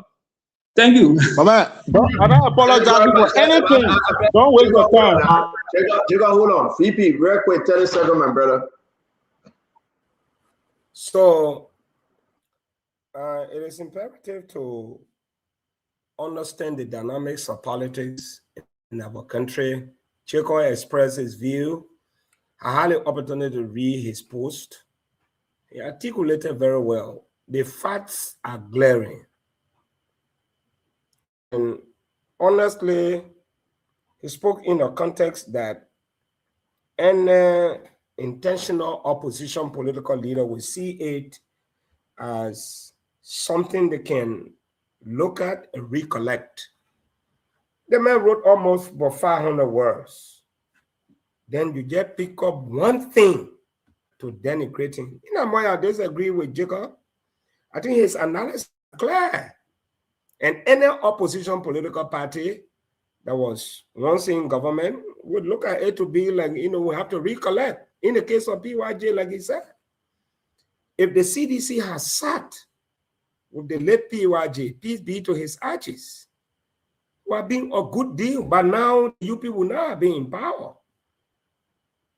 When you are a government, you open your arms to bring some of the best. Of course, the thinking we have in this country, when you are the government, it's almost like you own a property, that outsiders are disallowed to build on that property. And this led to the political demise of the CDC. The analysis given by Jacob Jala, I mean, it requires something to research. And most of the time when you used to say, they say you're not clear. And I hope those who are in the ruling party will learn from that. I think Jala made no mistake. I think his diction is contextualized incivility, and I don't think we should just take one thing out and try to denigrate him and XYZ. I know opposition, you know, or species on the platform will want to go. This is the same problem we face in our country. When you give constructive criticism, you are Brenner, they will find the least English and tie you to something you don't belong. It's unfair. I think the CDC made a mistake. They really made a mistake. All these points outlined by Jacob Jala. That's it. For example, look at Acosta. A firebrand intellectual, he lost election. He propagated the agenda of the youth, I mean, of the CDC-led government for months. But people always saw him as somebody who doesn't belong. He's not of our party, only because he disagreed with them in the 2017 election. So let me say, you know what? Say I'm not welcome here, I'm going rebel. It contributed significantly. You know what happened? So, I mean, Jacob, I like your analysis that much. I disagree with you on many occasions, but these are glaring in reality that, I mean, or situation that we have to look at. I don't think he made any mistake. And hoping that this government will also learn from the mistakes of the opposition and create a platform where everybody can be accommodated. Accommodated now doesn't mean giving you a job. Because some people say, oh, like job the man looking for, you want job. You praise the government, yeah, you're looking for a job. You criticize the government, yeah, me for opposition. So it's not easy in this country. You know, sometimes I get sick. Once you say, oh, the government did right, oh, the man looking for a job. The man looking for a job, but you criticize, oh, everybody abandon us. You got nothing else to think about that. No, you don't abandon. Kanyo, you are next. That is man talk for a job. Why you talking about? When you want job, say you want job. Start telling people about it. You know, every time I feel Kanyo, stand up for that to you next. Let's move on in that direction on our show. We want to say thank you very much, VP. Guys, let's move on. We got other topic to discuss. Listen, Jacob, I got nothing against you. This is what we do on Spoon. I disagree with your premise that you are trying to make a political point, referring to the former president about being politically stupid and arrogance and ignorance. I mean, I won't use such a word if I love the president. You know, I would never do that if I want him to come back to power. Supporting Joseph Boakai, I will always elevate him, even if he's wrong. I would do it in a way that the people will grasp by that message. Like we do President Boakai, that he can repent and do better for the country. But it's politically stupid and arrogant and ignorant, you know, it's too harsh of a word. You know, that's why I find myself not in any political party. I cannot join any political party because I hate to just stomach, you know, what the leader's going to do, and I will be bent and tied down not to respond. I want to be free to speak. You are not free. You supported George Weah. You flipped to CMC. Now you're on the CMC way. So people are asking, are you the mouthpiece? Are you speaking now for Musa Bedete to tell George Weah that I was politically stupid decision they made before? And Musa got to explain, but it's up to them to each his own. I don't care. That Richardson couldn't even tell you that you were wrong. She supported your statement. So CMC Global have supported your statement, and they're running with it that George Weah's statement was ignorant, was arrogant, and was politically stupid. And I disagree with that. George Weah is a good man. Though we beat him, though we ran after him and we removed him, but I think George Weah is one of the best you have in the country being a good man. And I wish him well. Whether he come back or not, Liberia will still continue. But I would never say, I would never on this show And you know, that I know I have supported a political leader, and I am supporting a political leader. We'll come back and call a political leader that they are politically stupid. That was too harsh of the word. I don't know what's happening with you in a few days, my man. Seriously, Musa is giving you some kind of thing that we don't know about. But let's move on. Where is Emmanuel George? I want to bring up the Mr. Cummings video, right, Kanyo? This is very important. What Cummings, Mr. Cummings, Alexander Benedict Cummings, what really Mr. Cummings want? What actually Mr. Cummings is seeking, right? You come to talk and say, I want collaboration. You come to tell the Liberian people and say, you support me. Whether you be for or against, people are thinking, but Mr. Cummings, be legit, be open. Just tell us exactly who you are. That too much of parable during Jesus' days, turning water into wine, causing the fig tree. You know, the parable then we finish it. Tell us, Mr. Cummings, you in this thing or you're not in this thing. But listen to Mr. Cummings, and I know Mr. Cummings, people will defend them. You cannot be your dog. You cannot be your dog. There are other political parties in the country, including the two big parties, CDC and United Party, and we open to collaboration with everybody, right? The key for me, there's several keys. One is we have to be clear on what we want to achieve for the country. We're not just going to collaborate just to take step out, just to one set of people come and other people leave. Your ideas when I like with our ideas. Ideas. I'm so clear that if we're going to go into collaboration, we will spend a lot of time agreeing what we want to do for the country. What is quote unquote the agenda? We're not wait till we get office before. And it will not be business as usual. It will not be business as usual. We got to be clear on that because that provides the basis for the collaboration in terms of how you will work together in government, who will do what, who will take what position. It has to be in the context of what you're trying to achieve.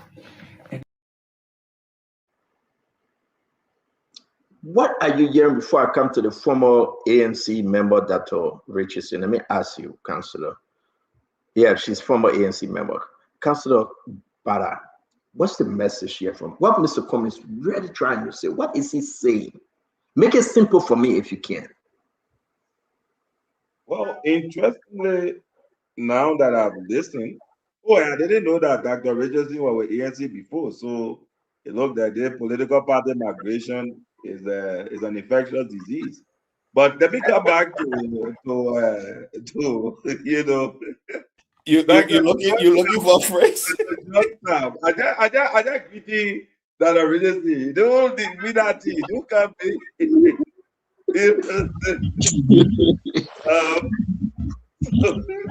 so that come back. The man extend his club membership. Now that I've listened to Honorable Cummings or Mr. Cummings, right?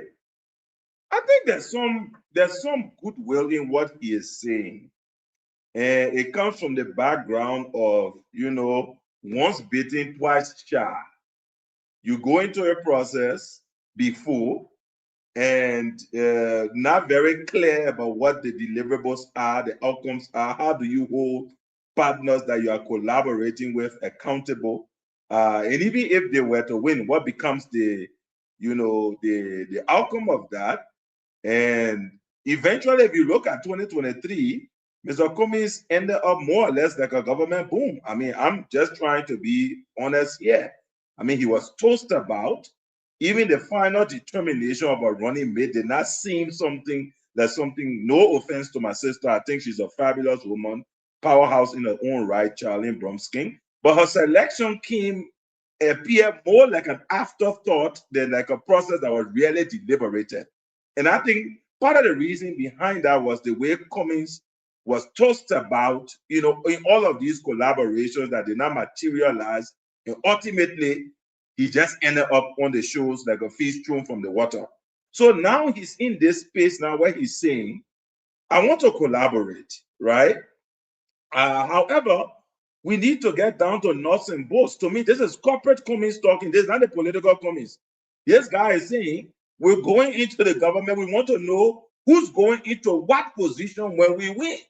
I want to know who heads it, and we want to lock it down. Now, whether or not political agreements of this nature are implementable to that level, whether you can take it to court, if a partner were to, assuming he went into a collaboration, he's not the presidential candidate, and the other person is the vice presidential candidate.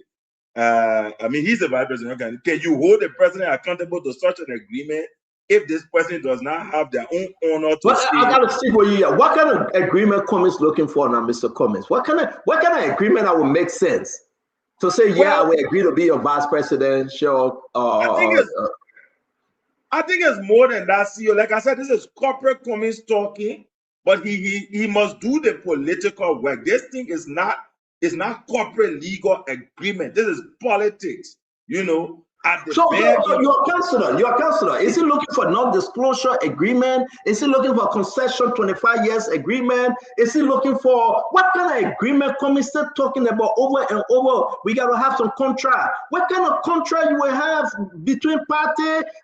We really want to know what Mr. Cummings really want to have that final thinking without being. Who knows?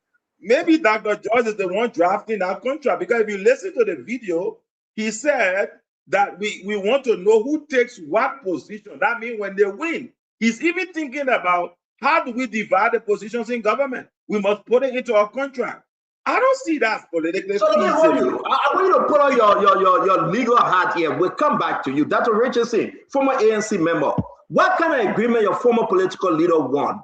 Why are we just going in circle as to Mr. Cummings got to be Mr. Cummings? But over here, it's like a burden on his shoulder. He want to say something and he's not diving into what he want to say. He was hurt on the CPP agreement, right? But that CPP agreement involved your present political leader, Musa Belete. What is he looking for? Dr. Richardson, your former political leader, Mr. Cummings. Talk to me. You want to say that one more time, my former political leader, because you bent on saying that. You laughing? I'm happy that I have the ability in this world to think freely, to think and align my political views with whoever I side with. So I just want everyone to know that I'm happy that I can think freely, and Musa Belete has given me the opportunity to do that.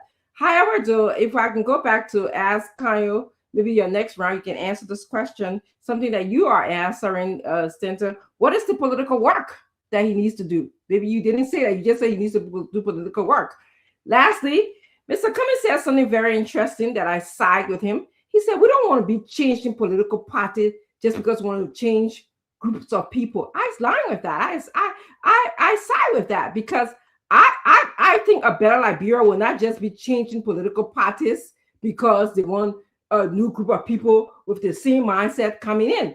He said, we want to change the politics of Liberia so that people can start to think about the interest of the country, not of their own pocket, not of stomach infrastructure, like Vendetta Patrick have said all the time. And that's the system that we have in our country right now. Musa Belete have said, we want to develop Liberia. We want to put our people in the state of readiness. We want to relate to our people. We want to empathize with our people. We want to basically just make sure that our country is up to par with other countries in the region, in the West African region, and in the world at large. And that's what he said. So I agree with Mr. Cummings, what he had to say. So what did Mr. Cummings really say? What is he trying to say? If you didn't get what I said, then I'm sorry. No, that's the problem there. We didn't get what Mr. Cummings said. And we didn't get what Mr. Cummings said, and we are not getting what you're saying. Maybe Kanye didn't get it. I see. He didn't get it. But I'm not surprised, because you often don't get what I say. Dr. Richardson, true. Many of you men sometimes don't get what I say. So I'm not surprised. Many people, women. That really say bring more females on. They will understand you. If you're trying to put a gender strain here, we're not talking about the gender strain. This is one of the number one issue that I have on this show, and what people say about this show. And I've stuck with it. that there seems to be a gender inequality. How would you talk about Mr. Comey thought gender thing again? Ain't that what Richard saying? No, I'm not. No, I'm. Let's put that aside. I'm telling you, when I go out to see women in public, but Richard saying, all I'm saying, yeah, I didn't understand. From this sexist men in Liberia. How do you manage? But Dr. Richard saying, God bless me that I have. That Richard saying, they want you been on the show for over 10 years now. You still talking about sexist men on the show? Well, so you think sexism and gender inequality can just disappear? We'll come. Let's go back to Mr. Comey. Dr. Richard said, I explain. I side with Mr. Cummings because he does not want. Do you get it? Do you understand it? He does not want to bring the same old people with the same mentality into government. He wants a clear contract that would make Liberia. Who making the contract? Who making the contract? Well, he wants to collaborate. There'll be a collaboration between many of the political parties, and political parties, perhaps, and him will decide, and his political party, AMC, will decide on the various contracts. And that contract will put Liberia first, as opposed to just changing government for the sake of changing government and putting putting different people for the same mentality, the same idea. Thank you very much, Shadow Richardson. Did you understand it? Do you need me to repeat myself? Did you understand me? I said Kanye. Did you understand me? I don't know, Henry, did you understand? Because it seemed like all four of you are the people. Thank you, Mayor George. At least I got one thumbs up from him. Thank you. You will always have your cousin on your side. Definitely. Definitely. You know that. But that's not going to be caused because I'm the only person that got caused. Fubi, right? People can take this for joke, right? We are not, for me, I love Mr. Cummings. I know he will be a great leader. Given the time, Mr. Cummings will do his best to make Liberia #1. I believe it. I believe it. But what I'm saying, Mr. Cummings said he's looking for a contract, a government of inclusion. You remember the LNTG? Fubi, you are in Liberia. You remember the how you call that? The different LNTG 1, TG 2, TG 3, roof parrot. Is that something that Mr. Cummings looking for? You know, NPFL 1, NPFL 2, Ulimbo, and all the yama. What really Mr. Cummings want? A fractional government? Anyway, but talk to me, Fubi. I just asked a question because I know Emmanuel is writing everything down to come back strong. But today would be a hard one for Emmanuel. Is Mr. Cummings saying that he agreed to be vice president to somebody if he's not the man to be the president? Is Mr. Cummings saying that he will only work in a collaboration but don't want to be on the ticket except he's the president? What actually Mr. Cummings wants? What is Mr. Cummings saying? Time is of the essence. People are running, Fubi. People are standing up to Unity Party, but Unity Party too, they are preparing for the opposition. How long does Mr. Cummings have to talk about government of inclusion? Who will own LPRC? Who will own the finance ministry? Oh, we get CMC because of Madigo Musa Benete, we get LPRC, we get Freeport. You know they always want LPRC. We get Musa LPRC. That Richardson will get Vesta.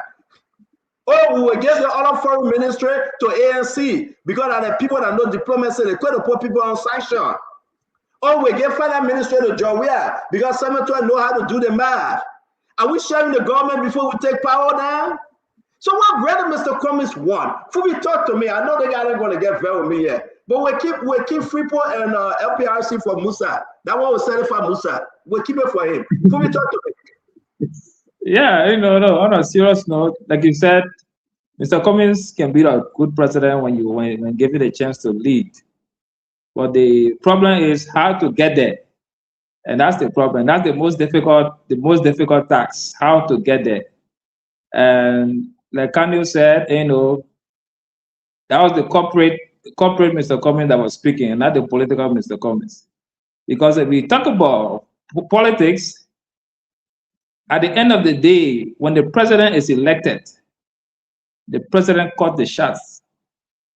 No contract that you sign before election will cut shot. the president decides. The president becomes the most powerful man in the country. Nobody, no court, you can't take him to court for any action.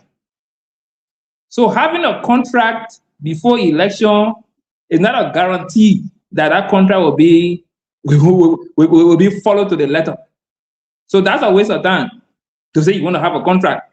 You're not going to work. So you either going to play the political way, or you forget it. That's too. There's nothing else you can do. You got to play the politics. How politics is, how you maneuver your way through, how you convince your opponent, how you sell yourself, and how you get people to believe in you and say, look, we'll give you the ticket to head it. Because as we move on, if we follow from 2005 to present, there are two dominant parties that ran the country. United Party, CDC. So any collaboration will have to be with one of these two parties. So anything other than that, because there is no third option in politics, there are two options going to the runoff. So if you forcing your energy about third option not going to work. United Party and CDC going to dominate the 2029 election. And you have to find a way under one of those umbrellas to be able to get to the presidency. And Mr. Cummings is clear that he's not going to be vice president. So if he cannot secure the seat, I disagree with you. And that's exactly, I'm leaving you right now. I want to hold you right there. Is Mr. Cummings clear that he can never ever be vice president Emmanuel George? Let me steal the time away from Phoebe Heron. This is very important to answer that to George. It's exactly what he was saying, that I can only be president, not vice president, so therefore I'm coming with a contract. Is that what Mr. Cummings is saying? Did he say that? Will he say that? Is he going back to 2023 that you can give him anything but the presidency? He will not take it? Dr. George. Well, Mr. Cummings was clear. He was emphatic at the moment. Those of us in the Alternative National Congress went to convention in October 2025, and we elected Alexander Benedict Cummings as the political leader of the Alternative National Congress, with an interest of him serving as the standard bearer of the party when we go to elections in 2029. Mr. Cummings made it very clear in that interview that if it comes to collaboration, it's in that collaboration that decisions will be made. And any decision can be made, and he's open to any decision that will be made when he's into collaboration. Perhaps Phoebe did not understand that part of what he said articulated clearly, and we heard on the station. But we are very clear, and I agree with Kanye on this one point. I know we don't always agree, but I agree with him on this one point. Standing at the end of the last elections, I don't have much time, so I won't go into this. But it was very clear that the Unity Party and others in the last collaboration we entered in CPP were extremely dishonest. The ANC supported the CPP when the Unity Party was almost at the point of death. We lift up the CPP. Even Darius Dayton running as senator was engineered and supported by Mariah Yekula and Alexander Benedict Cummings. So we supported the CPP with everything we had, even to the detriment of our own, because there were strong members of the ANC who left because they did not want to be part of an arrangement with the Unity Party. So we went in there, and what did we have? We have these people, insincere people of the Unity Party, taking a knife and stabbing us at our back because they were afraid to go to a primaries. That fear caused us to lose the CPP, and not only that, they begin to disgrace Mr. Alexander Benedict Cummings. Mr. Cummings was extremely clear in saying today, when we sit down to have a collaboration conversation, that conversation will be detailed and it will be clear. There will be no room for ambiguity. If Jacob Jada is to be the president, we'll leave that room coming out saying Jacob Jada is the standard bearer of this new collaboration. If Phoebe Heron is the vice standard bearer, we'll leave that room coming up saying that Phoebe Heron is the vice standard. We are not leaving any ambiguity in any collaboration we enter in again. And I do support that position, because there are a lot of dishonest politicians in Liberia, and People say, oh, how they call it when the president become president, he can change it. Yes, there's a possibility that he will change it, but we'll leave that with so much clarity that whosoever will be the political leader will come out of that room knowing that we will do the right thing. Second, Mr. Cummings was clear, and I join him in this struggle. We are not in this for ourselves, but for the Liberian people.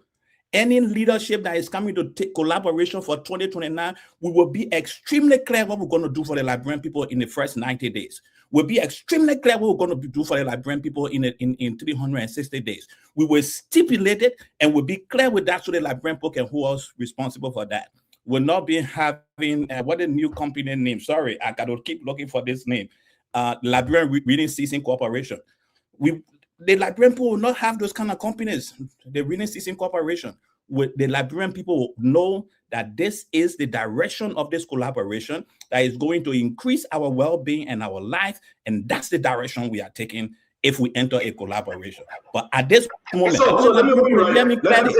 this moment, Mr. Cummings continues to be the political leader of the Alternative National Congress, and he will be the standard bearer of the Alternative National Congress if we don't enter a collaboration. But if we do, so you emphasize it on the if, a big if. It's good that we're having this conversation for clarity. I want to bring in Asido. Welcome to the show, Dr. Bopula. Welcome to the show, Gamade Clinton, the lawyer.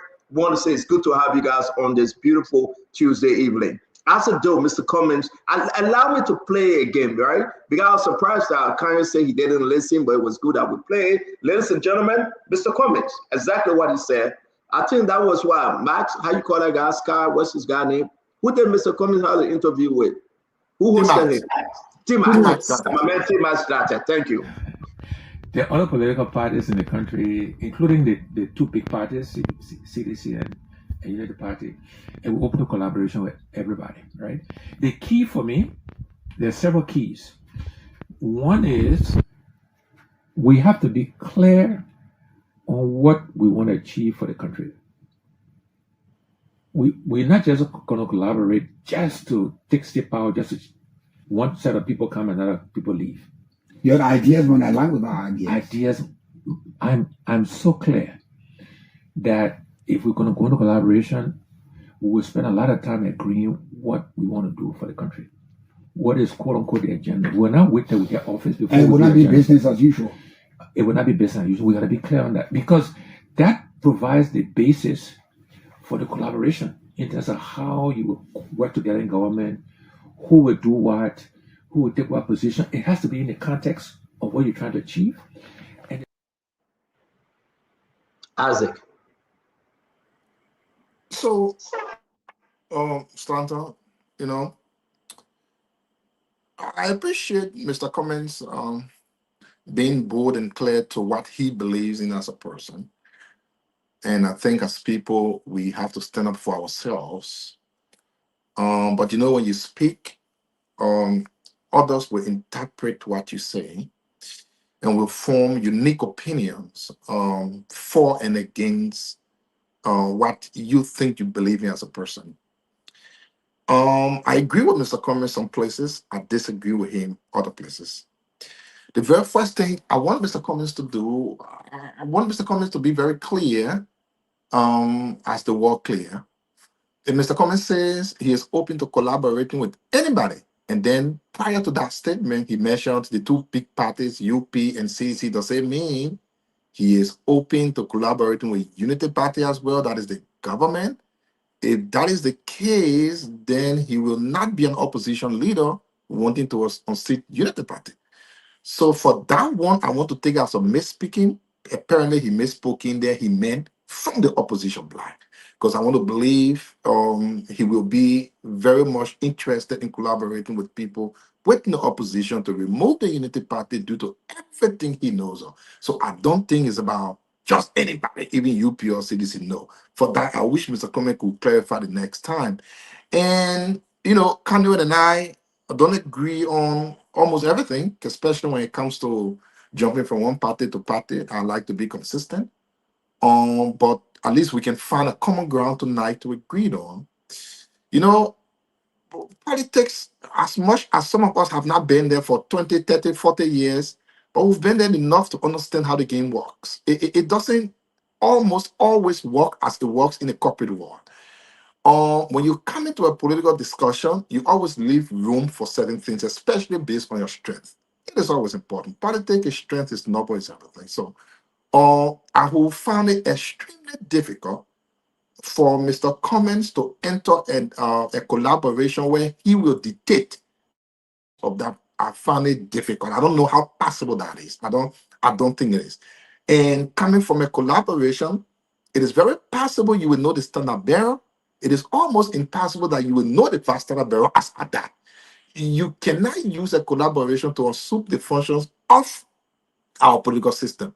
The head of the TK decides who is the vice president. That will almost not be possible in a collaboration. And then lastly, I mean, Kanye said it right. I agree with him on that. You have to divide, have to have a point at where you see politics and where you see the corporate world. That would be a different one or two here. So in my mind, Mr. Cummins had a chance to be president. I do believe that Mr. Cummins has made lots of political mistakes, and he will need to reassess how he takes political decisions. If Mr. Cummins, for instance, has supported George Weah in the last election, and had George Weah won, Mr. Cummins was almost very most likely would have been the next person to be president today. Even as time goes on, we know there is a path by which Mr. Cummins can still be president, but that depends on the decision he takes. So I think Mr. Cummins will need to be open, and he needs to know that certain things will not happen and certain things may happen. Guys, after this round, we'll go to the phone line. We'll play the next thing on DeLong. Cummins says something about DeLong, and Cummins says something about being the vice president. Jacob Jala, before we go to our brother Vendetta Patrick. Jacob, let's hear you.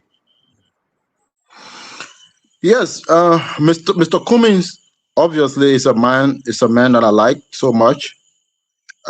He represents a great Liberian. His accomplishment abroad and home. He's a very, very intelligent man. I have the greatest respect for him. But again, the Liberian political landscape is a battleground.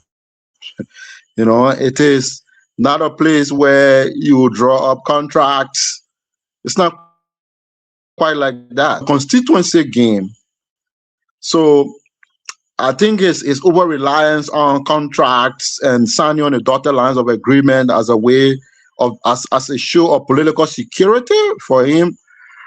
It doesn't work here like that. I would think Mr. Cummins needs to invest a great deal of effort, resources, time, energy to strengthen and expand his political constituencies, get the numbers, and ensure that he can bring that number to the political discussion, and that will buy him a lot of political capital rather than just relying on contracts or documents and here and there.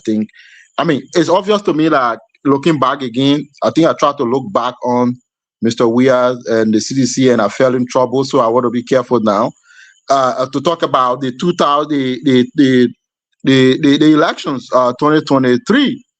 I think it was a big mistake, that Mr. Cummins made to join the United Party in a collaboration there, because I think it kind of like burned his chances so significantly. Maybe, and the United Party were very clever at that because they knew that they were losing credibility in the population, so they rolled under Mr. Cummins' credibility to relaunch themselves later on. So probably if he had stood out alone, he would have challenged Mr. Weah and probably get the president. I don't know. But again, we all make mistakes here and there. So I think he needs to continue working hard to strengthen his political base, expand it, bring more and more people on board, and then get on the table, as all other parties are doing, including our own party, the CMC, doing great work across the country to get ourselves the power and the voice at the table, at the collaboration table. So that's all he can do, and then hope that. Thank you very much, Jacob. Thank you very much, Jacob. VP. So, first, I think Mr. Cummins spoke in a context that is very strange to Liberian politics only because of greed. Winning election is one thing, governance is another. And I'm very sure that was what Mr. Cummings was concerned about. In every election, we are concerned about winning. Governance, no. Look at previous administration, even this, and even in Ellen's area. There are some people who are not supposed to be in government. The only credential they have is battle cry or association of a political institution. Cummings is saying, in order to put this country in the right trajectory, it's not just about winning election. Who are those that are going to be placed in certain institutions? Do they have integrity? Do they have the competence? We just want to win election and the only political credential you have because of association in a political party? Is that how we want to run the country? Look at the great United States where you said, and you should be bold enough to conceptualize some of these conversations in our body politics. When Charles Taylor, the man we consider to be warlord, when he won election, look at his cabinet. Look at his cabinet. They now appoint people who were shooting gun for him almost 14 years. No, his cabinet was unique. But look at what we have today. I support Mr. Cummings. It's not a contract. In fact, why do you want to say you want to bring corporation into politics? Are you saying those who run multi-billion-dollar corporations, they are animals and they are unfit to govern? Is that what you're saying here? What's you should be ashamed? A contract with America. No. I'm coming. Somebody is arguing you can bring a corporate mindset into governance. That's disingenuous. You see a 25-year-old man running a multi-million-dollar company. The customer service of that corporation more than our population. And they take people out of poverty. Pay money to government. And you bring in such an idea in government. Somebody say, no, you're not supposed to be fine. Thank you very much, VP. VP, thank you. I get a takeaway from what you just said, but I will ask you. Let me ask you briefly, VP. VP, you still running my VP? Is Mr. Cummings calling for VP? Is Mr. Cummings calling for government of how you call that? Right now, with that message, inclusion, government of inclusion. With that message, VP, that government of inclusion message. So that everybody should have some guarantee. Let me end this, VP. Let me end it. That everyone should have a guarantee as to how they come to the table before that decision will be made about government of inclusion. So from the inception of my presentation, I said, Cummings spoke in a context that is strange to Liberia because we are corrupted with the mindset of not planning who to govern, the caliber of individuals to send in public institutions to lead. We are only concerned about winning election. And Cummings is saying, you may win election. But who do we send in strategic areas to govern? And somebody talked about context. I come in, let me conclude on this. You see, it is said that never pray for opportunities. Pray to be prepared for opportunities. When they come, you utilize that. And to the question, yes, I'm going to run in my giving. That is an undisputed fact. I ran before, I lost. And like any other politician, they contested before they lost. We want to see the best of this country. That's why we say VP, thank you. It's okay. VP, thank you. We got to go now. We got to go, Chief. Coming into politics, you say they're not correct. Thank you, VP. Thank you, VP. Dr. Bopler, welcome to the show. Let's hear you on the Mr. Cummings press interview today. Welcome again. It's good to see you. Thank you, Standa. Good to be here. Good evening, everybody. My take is a little different. I want to do a little historical thing. So we had Live Liberia. We had PAPD, right? Pro Agenda for Prosperity and Development. We now have the Arrest Agenda for Inclusive Development. We've had good documents on paper. They have not translated into measurable, appreciable development. So I don't know about contract. I know that people need contract. I know Liberia need a contract. I think what we need is courage and commitment. At least that's how I see it. Courage to say something bold, daring, that speak right to the need of people. Courage to introduce a model that's different from ours, meaning not the same centralized command and control, top-down arrangement. The courage to include the people and trust them to make some decisions for themselves on the local level. And then commitment to allow the people to help you do what you said you were going to do. That vision, that person will attract Liberians. Otherwise, we go right down to the gutter, we do the same thing we've been doing, and the best person will win. So I don't know about the contract. I want to hear courage and commitment as evidence in what it is that you're going to do differently that will allow Liberians to participate more fully in the development of the country, that you're decentralized, that Liberianization will be top of your list, that investment in human capital, that student loans for students who want to go to college. Say something we haven't heard before. Don't just tell us, let's change personnel. We've been changing personnel. All the people, like even VP were just saying, Taylor had good people in the government. Ellen first term, she had some of the most enlightened people. She got the most support than any other president. We've been there. But how has this translated into water, into light, into sanitation, into better public schools, into decision making at a local level? So courage and commitment will do it. And I think that Liberia, we don't have the best public school standard, but we're getting hipper to all of this thing that we need. People are paying attention. And if you do, well, we help people and move them up in an appreciable way, you will be the people's person. If not, they'll keep looking for alternatives. Thank you very much. Dr. Bobla, do you think Mr. Cummings is talking about actual contract here?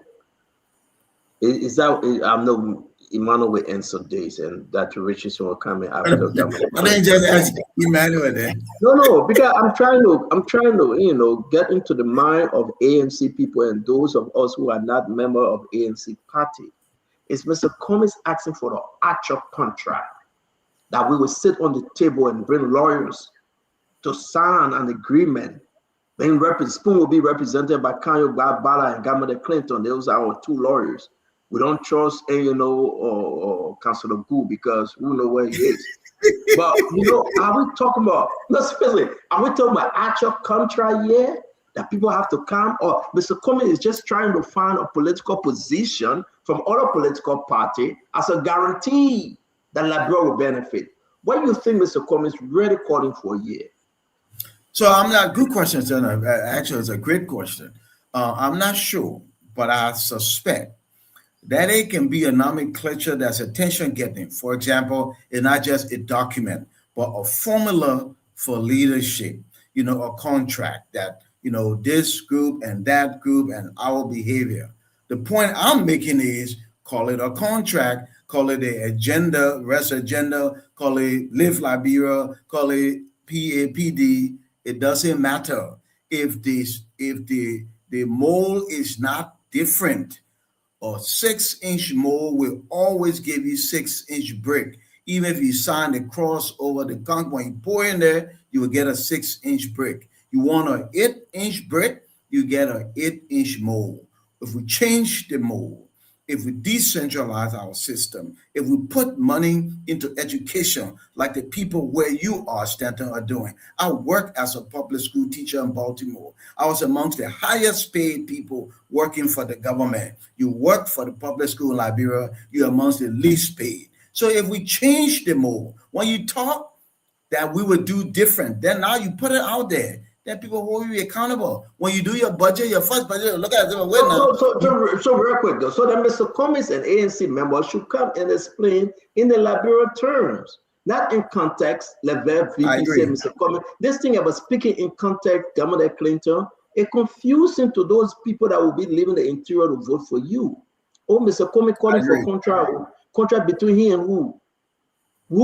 I mean, what would be on the contract? Or is Mr. Cummings just wants a commitment as to how that leader will contribute to the welfare and the well-being of the country? Councilor Clinton. Yes, Stanton. I think it's just the choice of word. I do not believe that Mr. Cummings is saying that you should have an enforceable contract, because it's not possible. It's not enforceable.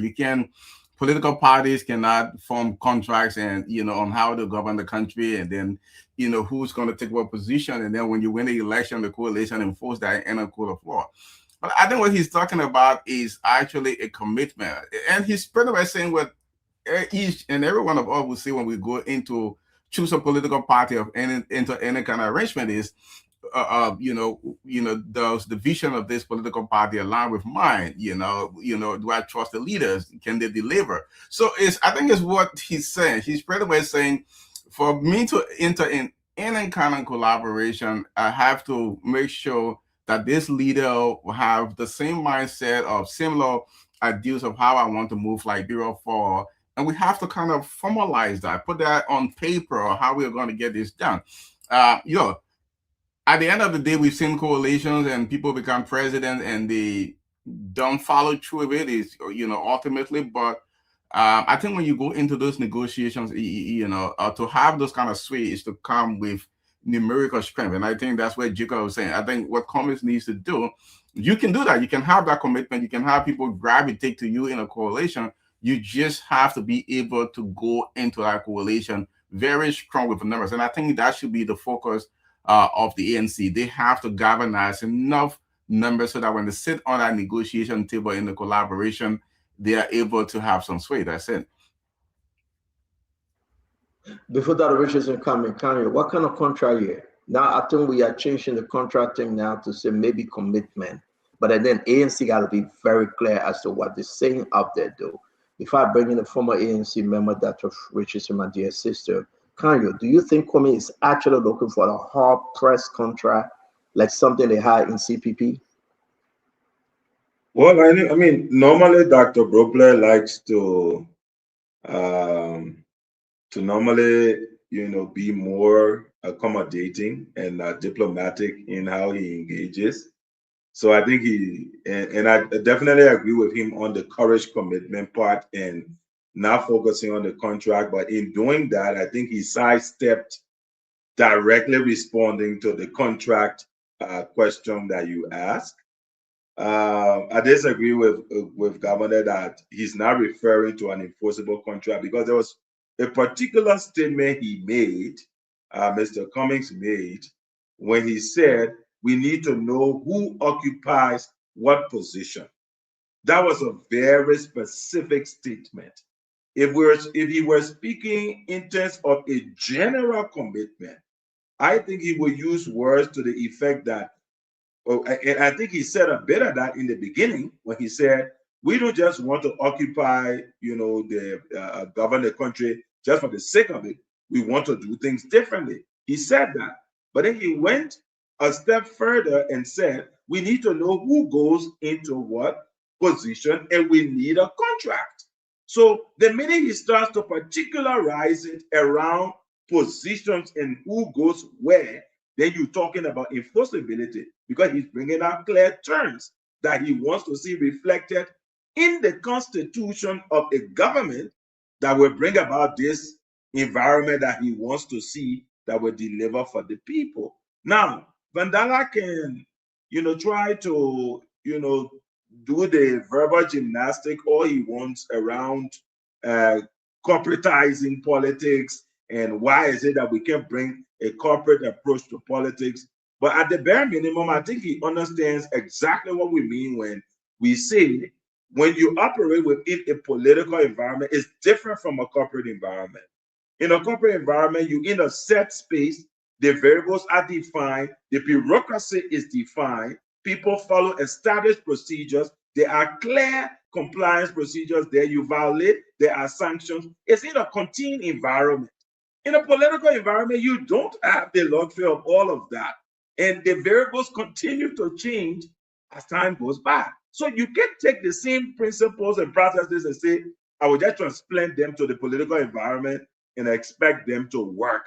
That is the argument. No one is arguing that corporate values, maybe transparency, hard work, results-driven approaches are not good for any country or any system. That's not the argument.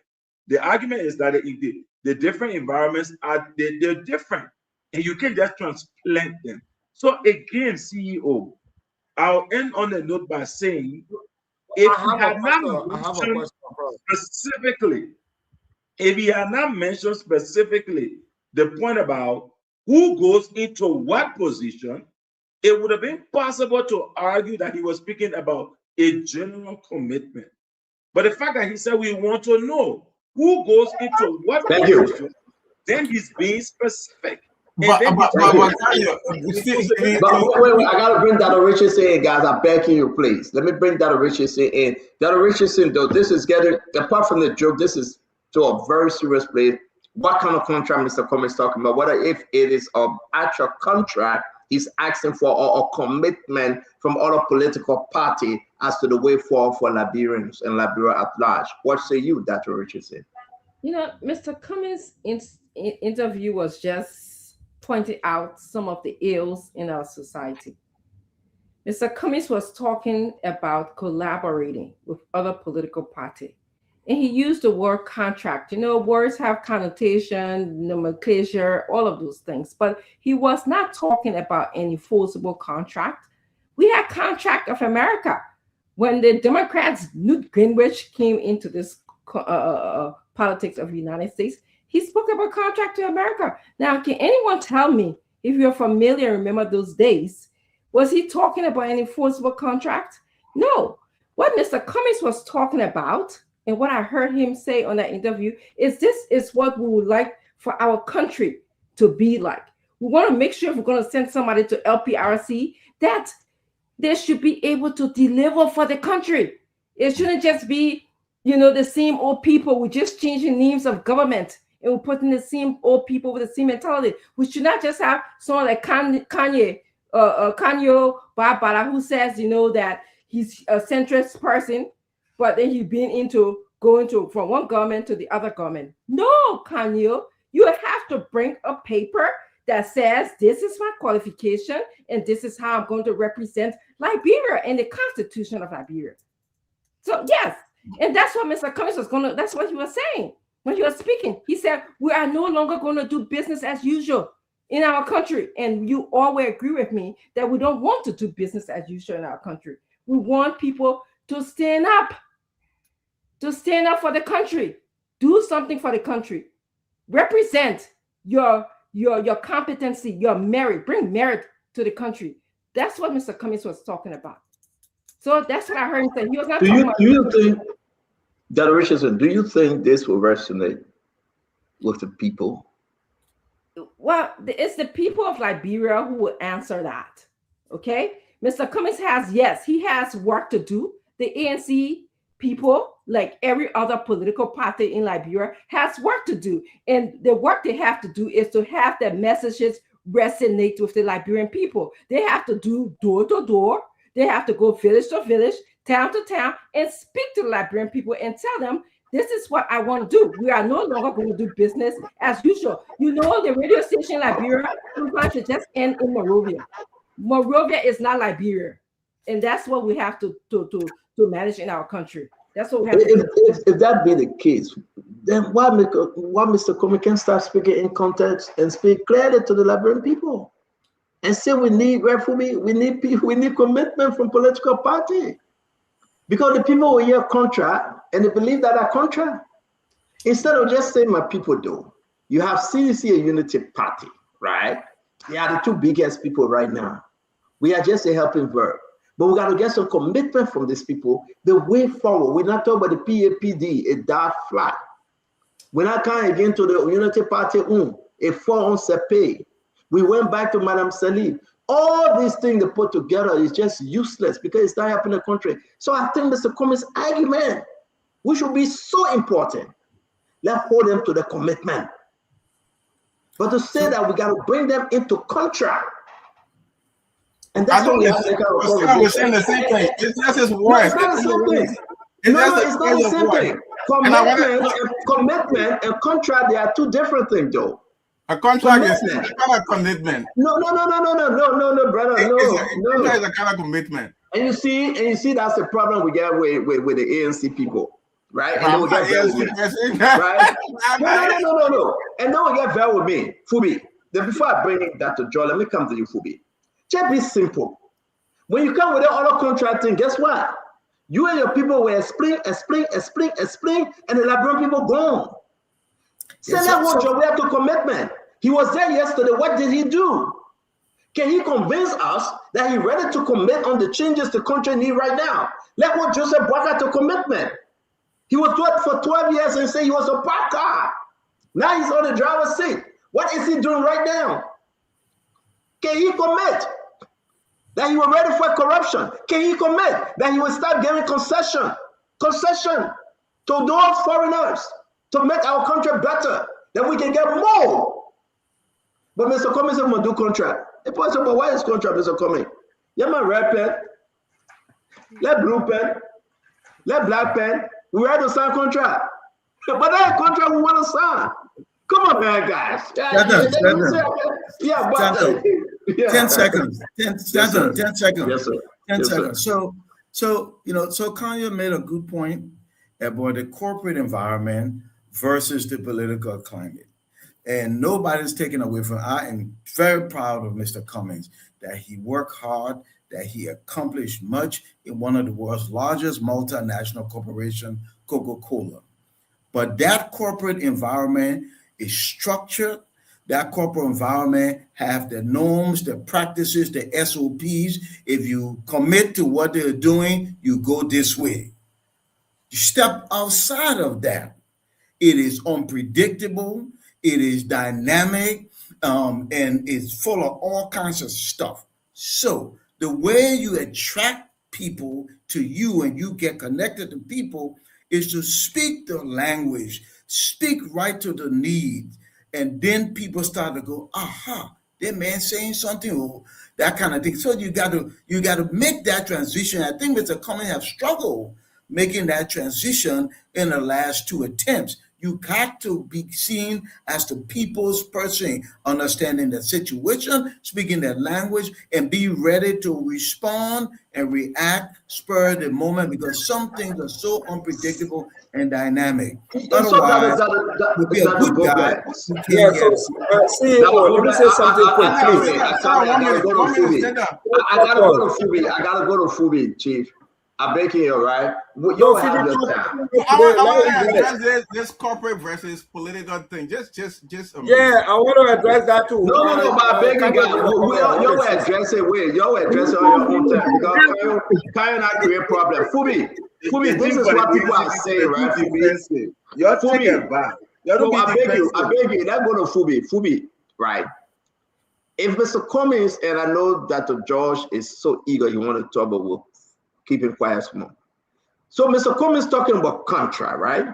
And somebody said, but Stanton, it's a legally enforceable agreement between 2 or more parties. Is Mr. Cummings taking the contract to court? If we talk about contract, rights and obligations that can be enforced by the court if one party fails to perform, like something that happened in CPP. No, let's just be straightforward. I think Mr. Cummings coming from a good place, Fubi, right? But that context Vendetta Patrick talking about is giving CNC and Mr. Cummings now hard time. That's why they say explaining and clarifying.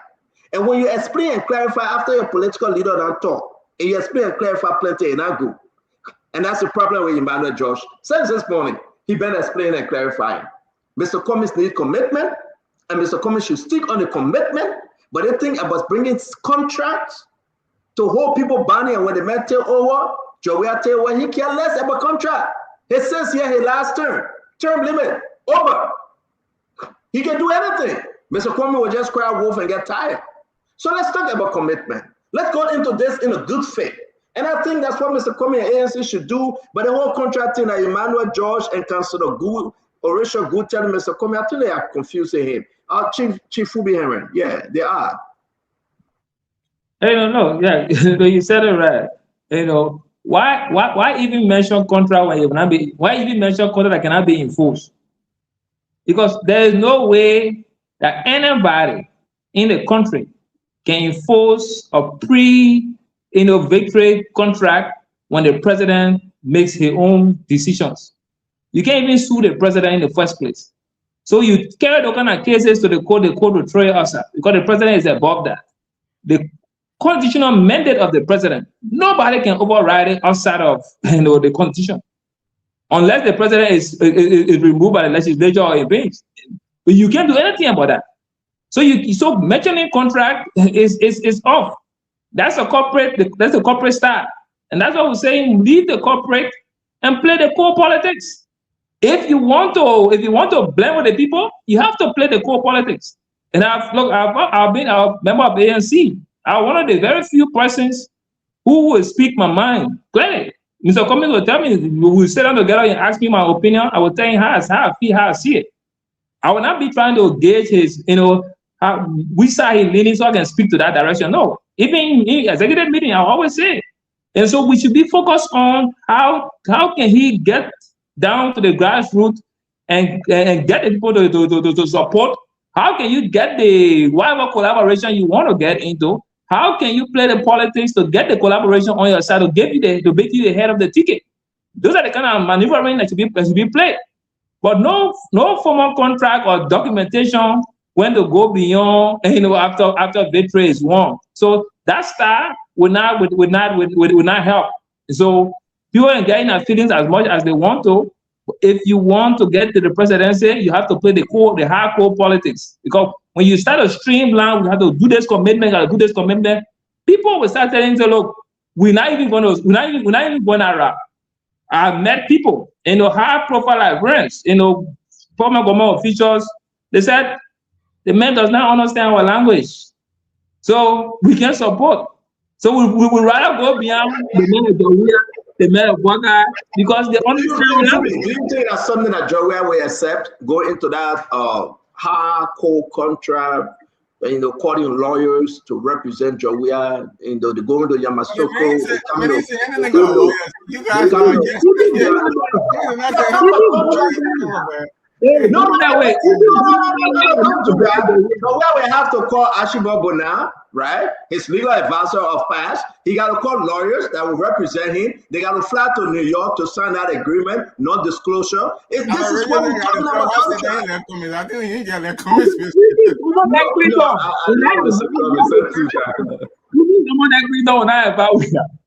so you're talking president. If we come on and say now you're not advice, you're not advising. Let me ask VP. VP, on a serious note though, are you looking at commitment here more than a contract, VP?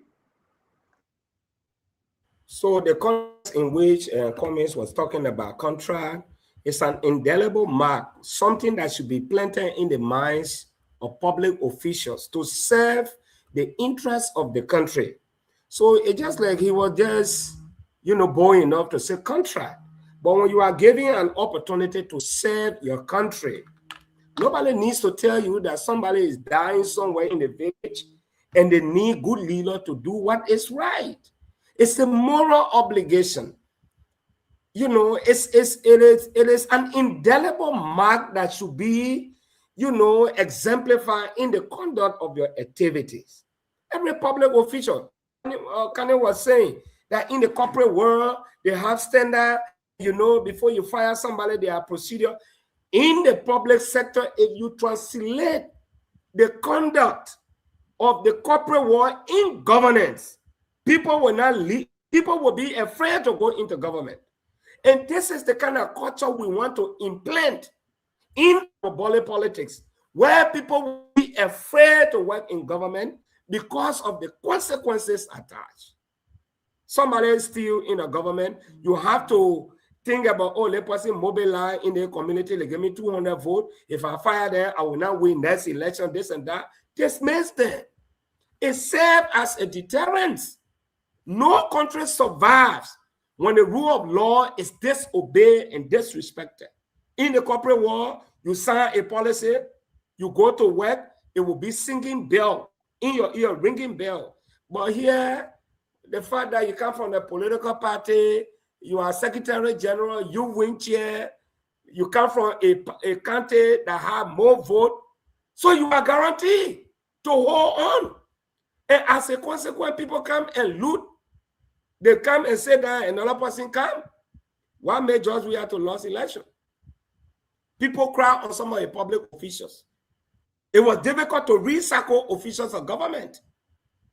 If it was a corporate mentality that was instituted in public governance, my brother, if you steal, we fire you. We're not going to stop there. We drag you to court. We persecute you so that it will serve as a deterrent. That anybody coming into government, you know what to do. But people moving, they see government as a place to get rich. If you want more people want to be president, want to be representative. Thank you, because there's no culture of work. You are. Thank you very much, from Dada Patrick. Emmanuel George, let's finish with Mr. Cummings' statement on the show. And we the spirit of Sheikh Kayate is coming upon me right now. I feel a bit in tears as I listen to all these opposition and opposition politicians on this line. These people are terrible. They are terrible. I now understand why we're in the condition we're in Liberia. What? Can you hear this opposition politician telling you that when we enter an agreement, we're not abide by it because our president will be the one to make a decision? What? Gentlemen, you guys need to change. Because I get the Kayate effect is coming upon me right now. I'm crying for Liberia. That's the thing happening for me. No, I'm struggling. What? Look. You were crying. Yeah, because for me, even making me to cry more. you making me to cry. Look, stand up. Let's be very clear. When you go for an interview, you speak to different audiences. When you are on national radio, as we speak here on this station, we speak to all. We are reading the remark. We speak to different audience, not a particular audience. When it came to the issue of collaboration, Fubi and my other opposition politician, yeah, no, Fubi is in position because we know he's trying to be with UP or not. But we speak to the national audience. But Mr. Cummings was speaking specifically to those who have been chanting collaboration, who have been speaking to us in a closed door for collaboration. And he laid a clear point that I am not going to be able to enter a collaboration that will not satisfy the Liberian people. And what I'm hearing some of my opposition brothers saying, oh, why will you say that? Because we come in power, we're not going to follow that agreement. No. We will insist that we have an agreement to go forward. And that's why Mr. Cummings was clearly and plainly saying, it is wrong for us not to have something clear to share with the Liberian people. Let me share this point. When we enter into the agreement with the Unity Party, the Liberty Party, and the All Liberian Party, a part of that agreement said that we will go for a primary, and whosoever wins will be the standard bearer. The Unity Party people woke up one morning and believed that President Boyka was going all around the country and Henry Costa hiding in his basement, and they were raising money. You all saw it, raising money up and down. The money couldn't reach $2,000. And they felt that if President Boyka had $2,000, he go to a primary, he will lose the primary because Mr. Cummings with more money in his pocket and will buy all the people. That's how disingenuous our politicians think. That's their mind. That we just spend money, because some of them have not had their own money before. So they don't know how when you have your own money, it is just difficult for you to spend it loosely. Then they stab her in the back because they did not want to keep to that that particular portion of the agreement that says we'll go to primaries. What we're saying right now is that before we'll not talk primary. In that room, we agree who is going to be the head of the ticket. So we can't be supporting that person with our strength. We won't be lying to each other up and down and say, oh, we'll go to primary after we beef you up. No, we go in directed by what we agree, and we have some say in what we do. Oh, yes. Let me share this with you all if you don't know. We've been working, Fubi. We're working hard. My people wake up in this country, they wake up 12 o'clock in the morning and start working. To get that interview, Mr. Cummings had 95% positive feedback. Go and follow the tape. The last time we did this, as we go through a period of the back tape, we can tell you how many feedback. We had 95% positive feedback. In fact, only one quarter called and asked Mr. Cummings to join with the CDC. So you can be here fighting your day, say we are not doing work. The fact that we have that level. So Emmanuel, let me ask you a question. Everybody believe that. Let us know that we are not going to enter a collaboration based on lies. Everybody believe that they get 99% positive feedback. We are not going to enter a collaboration based on lies. We are going to enter a collaboration based on commitment that everyone. Let me ask you a question. Yes, please, sir. I beg you. And it's important for everybody to understand, because Mr. Cummings, that Richard said, Mr. Cummings said that he willing to collaborate with any political party. Are you guys willing to collaborate with Unity Party? Does that include Unity Party, Emmanuel? I cannot confirm or deny that point. And Mr. Cummings did not say he's going to. He said that there are many other opposition parties in the country. You got to read the line from the beginning. There are many. What did he say? So let's play what he said. Two big parties. So yeah, no. Let's play what Mr. Cummings said. There are other political parties in the country, including the two big parties, CDC. That's why he said there's other political parties in the country, including the two. Well, on Emmanuel, wait now. Emmanuel, you got to be straight up. You got to be straight up here. We all listen to what Mr. Cummings said. There are other political parties in the country, including the two big parties, CDC and Unity Party.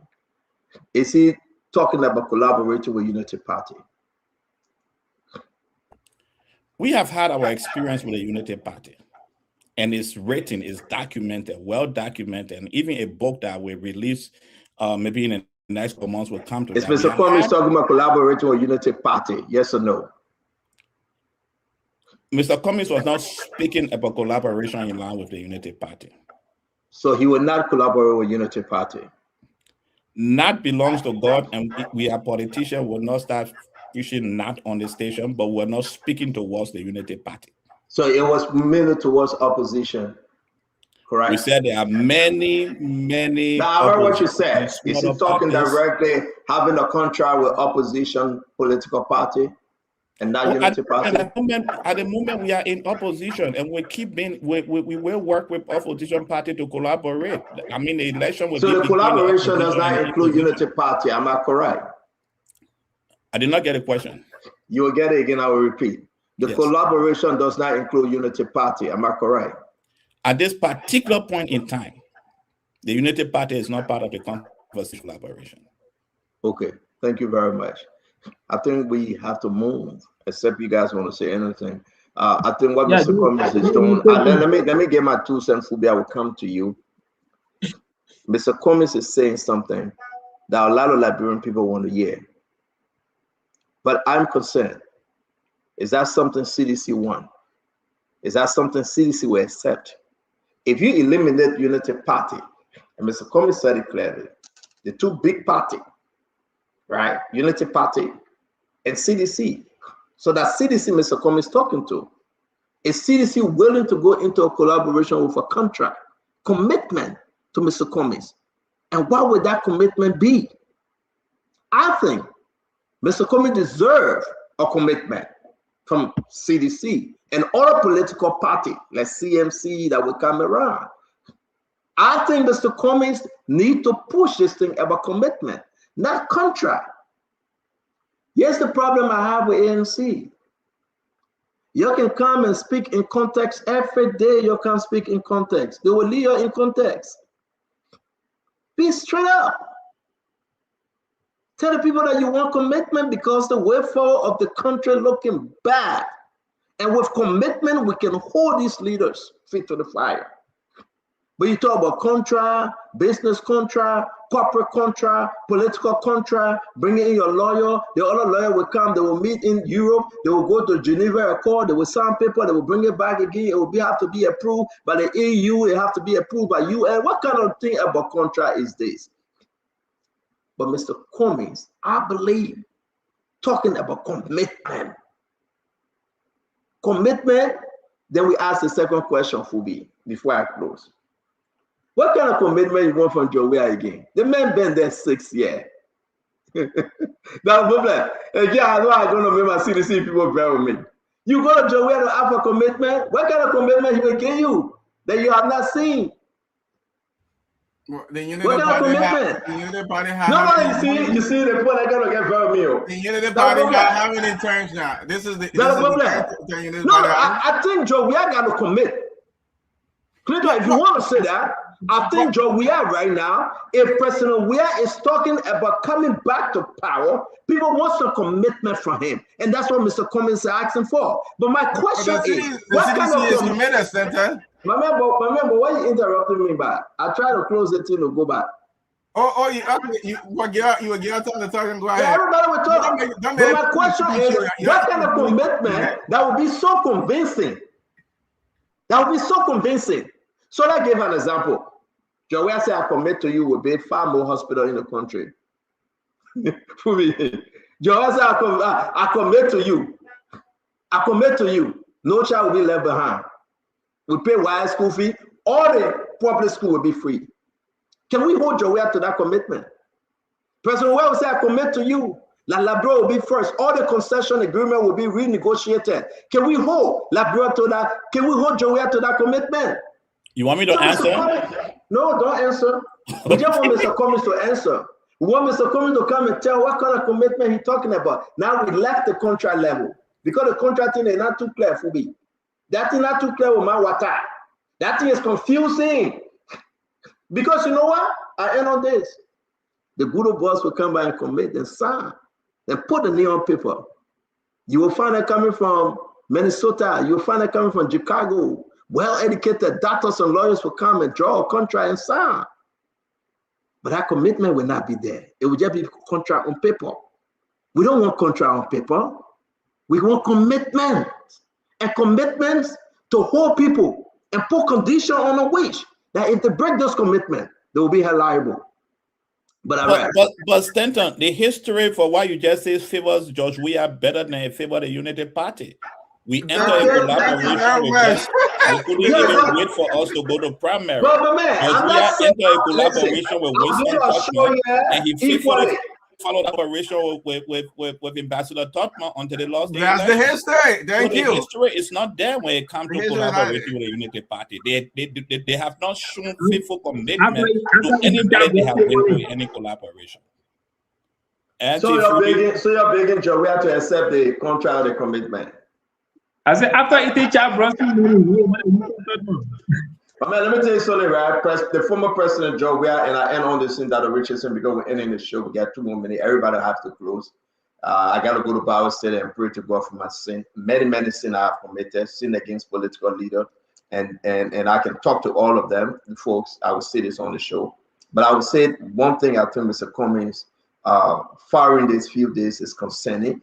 And if Mr. Cummings connect with any political party out there, that would be the game changer. I think what I'm hearing the people saying, I will end on this. Mr. Cummings should go as vice president of George Manawia with a guarantee that he will be supported for the presidency 2035 if he chooses to run.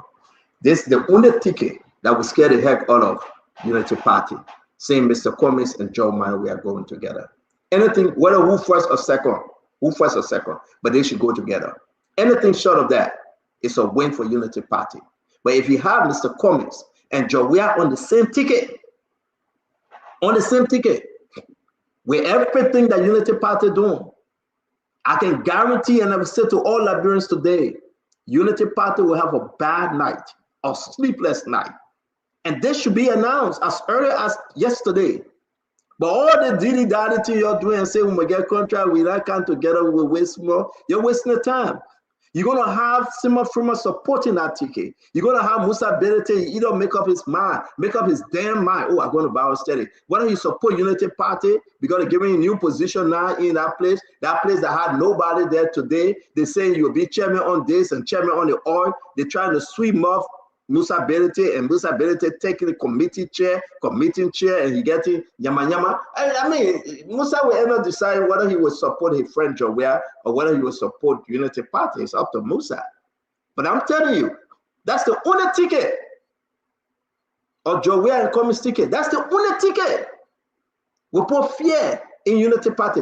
Any other ticket, folks, they are there upon arrival. DOA. The only ticket right now, the Liberian people, home and abroad, they are concerned about. That's the Jowea and Communist ticket. You can bring either Gonglo to Jowea. Jowea will not win. You can bring the other person from this and that. That waste of time. But if you bring Mr. Communist and Jowea, may God save our state. That's a battle I want to see. I on no side. I want to see Mr. Communist and Jowea on one side. I want to see Joseph Yima Bwaka and JKK on one side. And I want to be there to have a spoon talk that all Liberians can be glued to, because then the message will be so clear. Very, very clear. Who got love for Liberia and who just pretending. I rest on this one and I close. Sorry, Dr. Richardson. I got to go. I know you want to say something bad to me, but I will keep that for the more. Because you say, why Mr. It was CMC? Why it was CMC? CMC is a helping verb that tells I have nothing bad to say. I know that the CMC will continue to work. You know, there are different people that join political parties and for different reasons, given the state where Liberia is in. But some of us and many people in the CMC that I know want to work for a change in our country, want to change the mentality of people, want to change the way how our country looks in terms of infrastructure building, want to change the patriotic nature of the people of Liberia. So we have work to do for us to kind of sit down and talk about what ticket will win and what ticket will not win and who happened for. That Richardson, we are far certain. We are far certain. We call Joseph Bwaka to win the election. It happened. We are far certain. We are political prophets, right? So we understand what you're going to say. So it's okay. It's okay. You don't want me to talk. I agree. You know, but I just know we got work to do. All political parties in Liberia have work to do. And you are right. And somebody said people speak in context. And Mr. Cummings was speaking in context. There's connotation. There's nomenclature. There's different derivatives from words that you can use and take. Okay? So you can use, maybe you understood it to be commitment. Maybe you understand it better when somebody says commitment. Maybe I'll understand it better when somebody says contract. And so we can go on so those different plays. But we know politics is about numbers. And somebody rightfully said, okay, it's about numbers. It's about how we connect and relate to the people. And this is what CMC is trying to do and will be doing in Liberia and all parts of Liberia. We'll have an inclusive government. And right now, we're not worried about who's going to come first place and who's like, you worry about that. You know, which rightfully so you should. You know, but as far as I'm not worried, Dr. Richardson. Well, you can't be worried about this. You're in the media business and you say you're not worried. You told us. I just want to see a good political fight. I want to see a good political fight. That's what I think. And you're in the media business, you should see a good political fight. I want to see a good political fight as well. But I think before, you know, you have an agenda, but my agenda is to see Liberia gets better. You know, that's the CMC agenda, is to make Liberia up to par with the rest of the world. And I agree with you. Let's make Liberia better. And that's what we are saying at 2029, guys. Let's close the show. That Richardson, you are welcome to bring as many female on the show. If you think that the male on the show trying to do gender bias issue on what you say or what you do, this is your program. And everybody on the show respect you. But if you feel lonely, right, bring other females. These guys, then they are all, you know, a session of Dr. Pople and I, these guys, they are all womanizer, you know, only so bring other female. We love the conversation. We want to see other female. Yeah, you can welcome other female. I'm glad that that you open up the platform for other women. But you know, I come here because I happen to have the time. my life. No, because you created this, not because you happen to have it. That's true. I created it and I want to keep this. So, I want this to be successful. So I guarantee you, if you bring all of female, you guys will be coming on the show on time. I pay my dues in the United States. So exactly. I want to yes. So this is it. You know, some people may not have the time. Other women may not have the time, and a lot of people, you know, they might. Yeah, if you bring them, I can guarantee you, they've got to be coming on the show 5 minutes to showtime. You see all of them dragging because then you see that's a very sexist statement to make. Okay, all right, bye. That when you bring them, make sure they sign a contract, or you got to bring them with contract. Yes, contract. What are you trying to be funny, Mr. Bobla? They're matching you. And that's you. Bye, matching you. That's you. It's you. Bye. No, don't worry. The people introduce themselves. I gotta. That Richardson is good seeing you. See you tomorrow by God's grace. Thank you. Yes, ma'am. Kamala Clinton, let's get your closing, sir. Well, look, I think Mr. Cummings, like I said before, was speaking in terms of you know, having in collaboration commit to a set of goals that he wants to see, goals that align with his goals. But I don't think, you know, Cummings' problem, you know, and that's what I wanted to talk about, is really a corporate versus political thing. I think you can take a lot of things from the corporate sector and bring it and implement it in the political space. I don't think that's been ANC problem. I think ANC problem has been the inability of ANC to connect to the Liberian people. I don't know for what reason. Red messaging, maybe Mr. Cummings now political or people's president have not been able to translate that. And for me, from my vantage point, I've seen Cummings on one occasion in Brussels, and that for me, that experience just, you know, explained the entire ANC. You know, see a bunch of Liberians around and wasn't able to connect to them, even when people were pointing fingers and saying, you know, there goes Mr. Cummings. Like it typically, you know, where around a politician will walk in that room, see a lot of Liberians and connect to them and able to talk and shake hands. He wasn't able to do that, you know, but I think he has a good heart. He means well, wants to see a lot for Liberia. I see the passion, I see the vision, but he has to connect and he has to form that base, connect with the people, and be able to bring that numerical strength into a coalition or a collaboration for people to be able to listen to the ideas that he has. So hopefully I'm here early tomorrow, but you know, good night, everybody.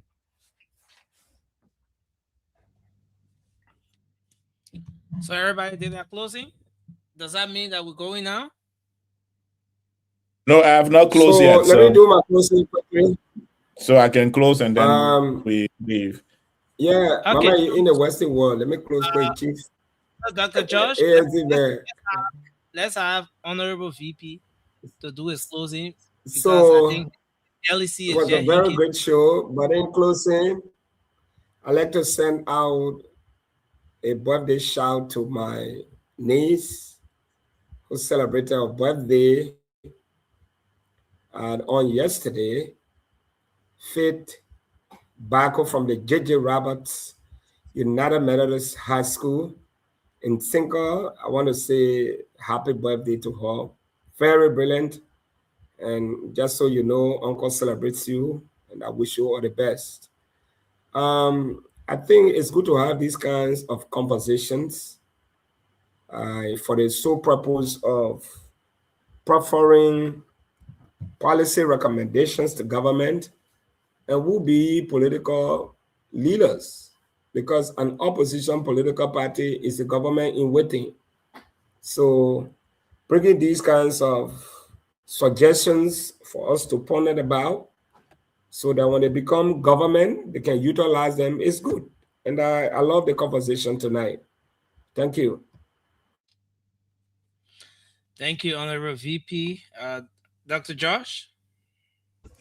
Yes, I think we have had a great conversation this evening. I want to make it clear to Liberian people, Mr. Cummings had a wonderful conversation, and the conversation was bigger than what we said.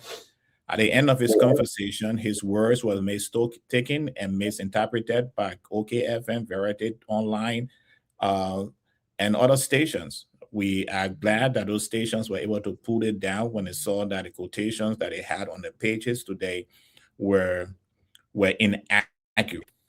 So Kwame was very clear that he is along with the ANC, we are in for collaboration. But any collaboration we enter in will be extremely clear because we have had experience in the past that shows that at times, at times, our politicians are not as open as they say, and they are not willing to stay to commitment. Our country is challenged at this time, and that's the reason why we should look for leaders that will help us move from where we are to where we ought to be. Mr. Cummings over the weekend made this very beautiful statement. When you have an old battery in your radio, sometimes you put it on the sun, sometimes you put it in the sand, but if it's not working, you definitely have to go in the street and purchase a new battery. It's not working.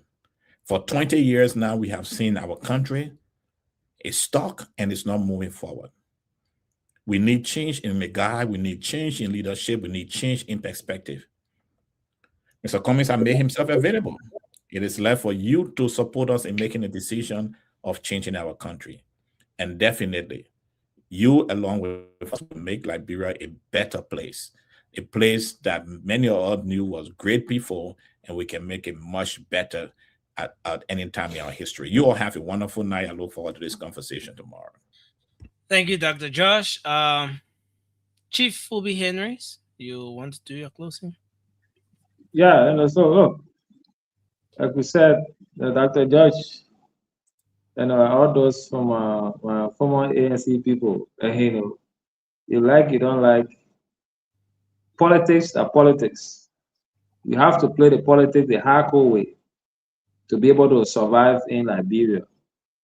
I said it last time, quoting from Pape Larry Youngquet, you have to get in the seat before you start to govern.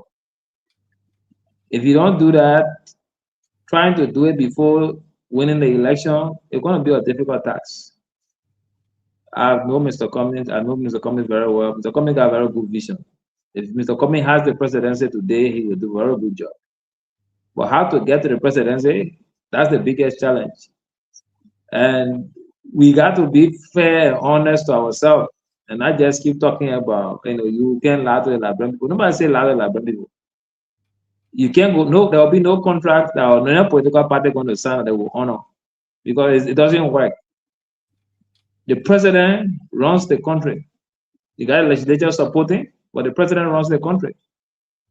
So whatever decision, whatever political appointment, whatever vision the president has to move with, that's what's going to work. Not the contract that was signed before campaign, before election day. So that is a no-no. And that will not work for many people. There are two main parties. Unity Party, CDC. Those are the two forerunners in Liberian politics. We can argue, we can get vexed, we can strive. The partisans of these two parties, they are die-hard partisans. There are not much that have been done to sway them from those parties. There are people, you saw CDC down, nothing CDC did for them, but you go to the internet, they will tell you the die-hard solution. We went campaigning in different communities. You see people living in water flow their houses. You see them, they can't find food to eat regularly. You see them, they're struggling to pay children's school fees. But they will tell you clearly, what all year with Jowian people? That they are alive, you see their life now improving, but the Jowian people, you're not going to take it from that and say, we born, we die as division. The same way you got United Party like that. We die how United Party. Things now well, but they're okay to that party. They are subscribed to that party. You're not going to change that.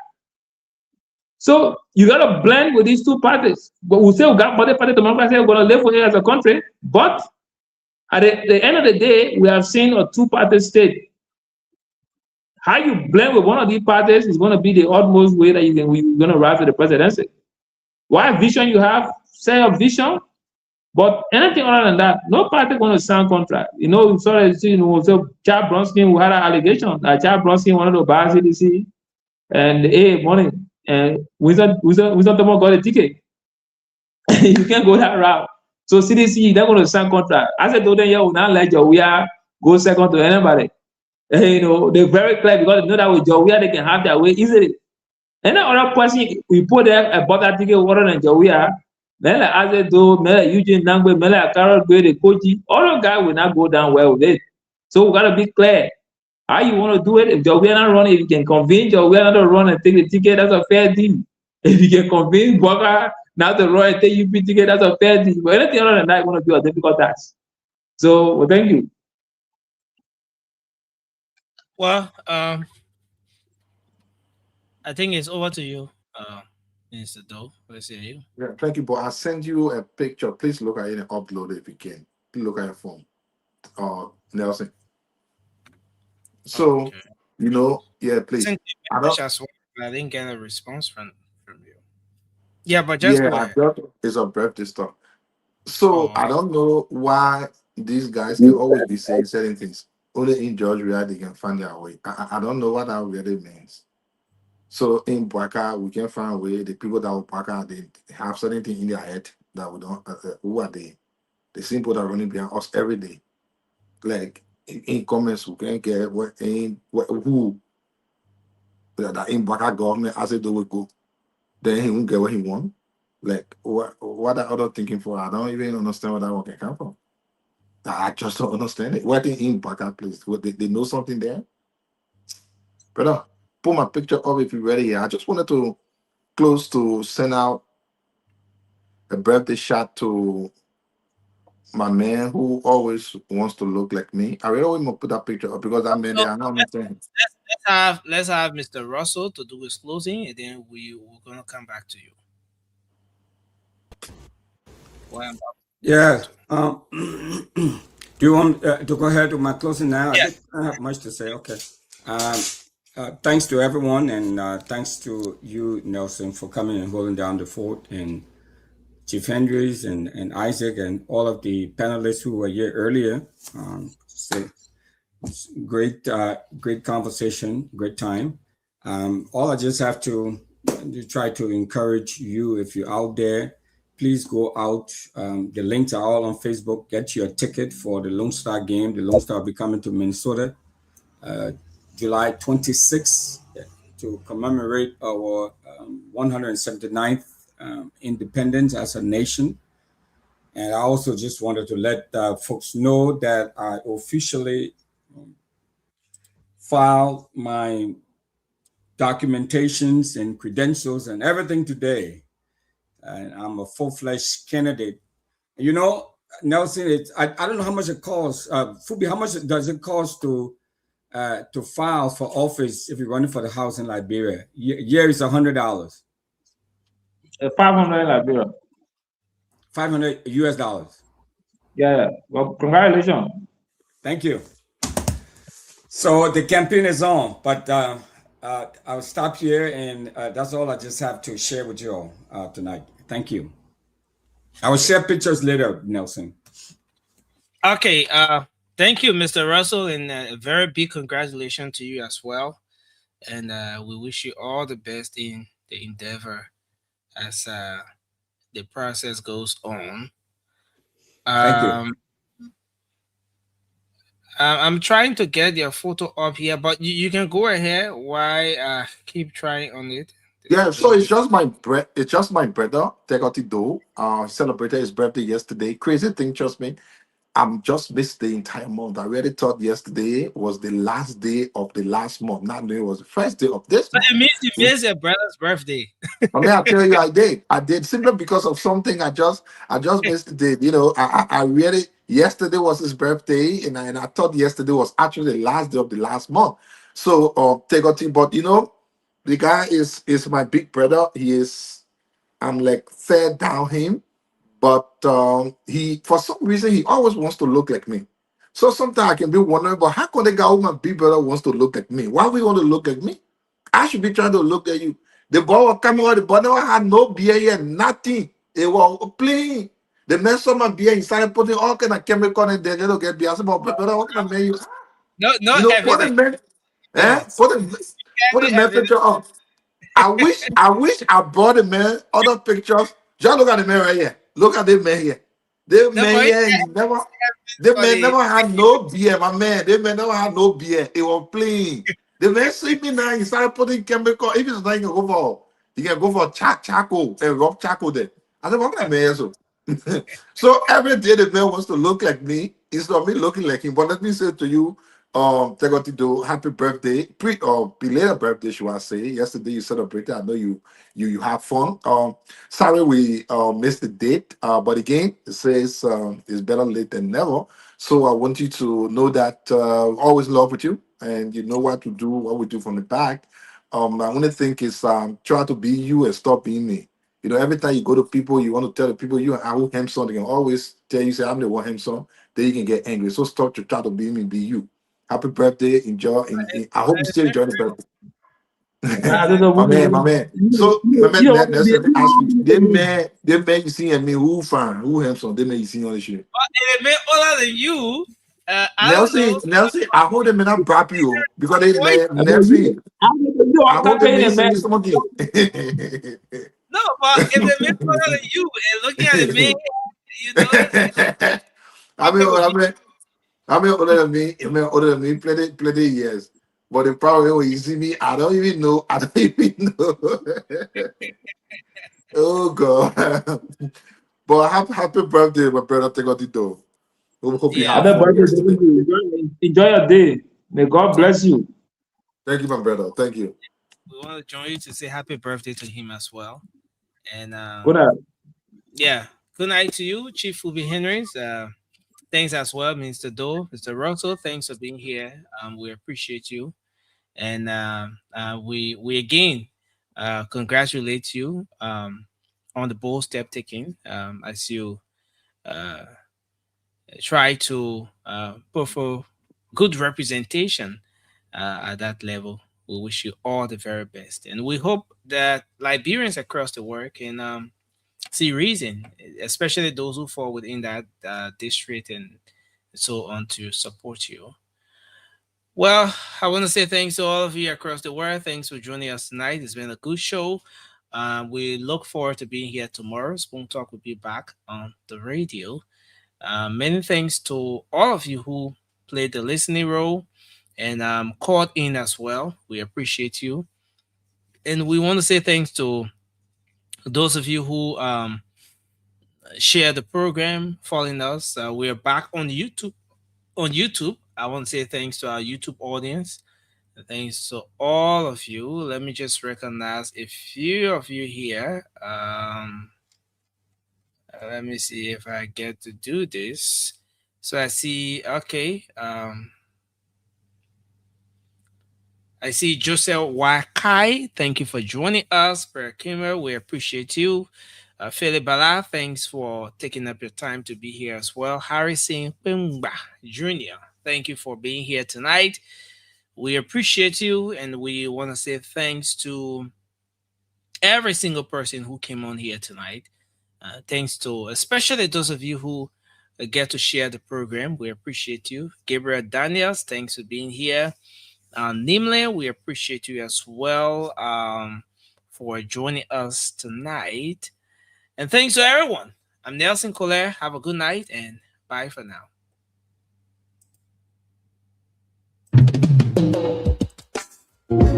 Yes, sir.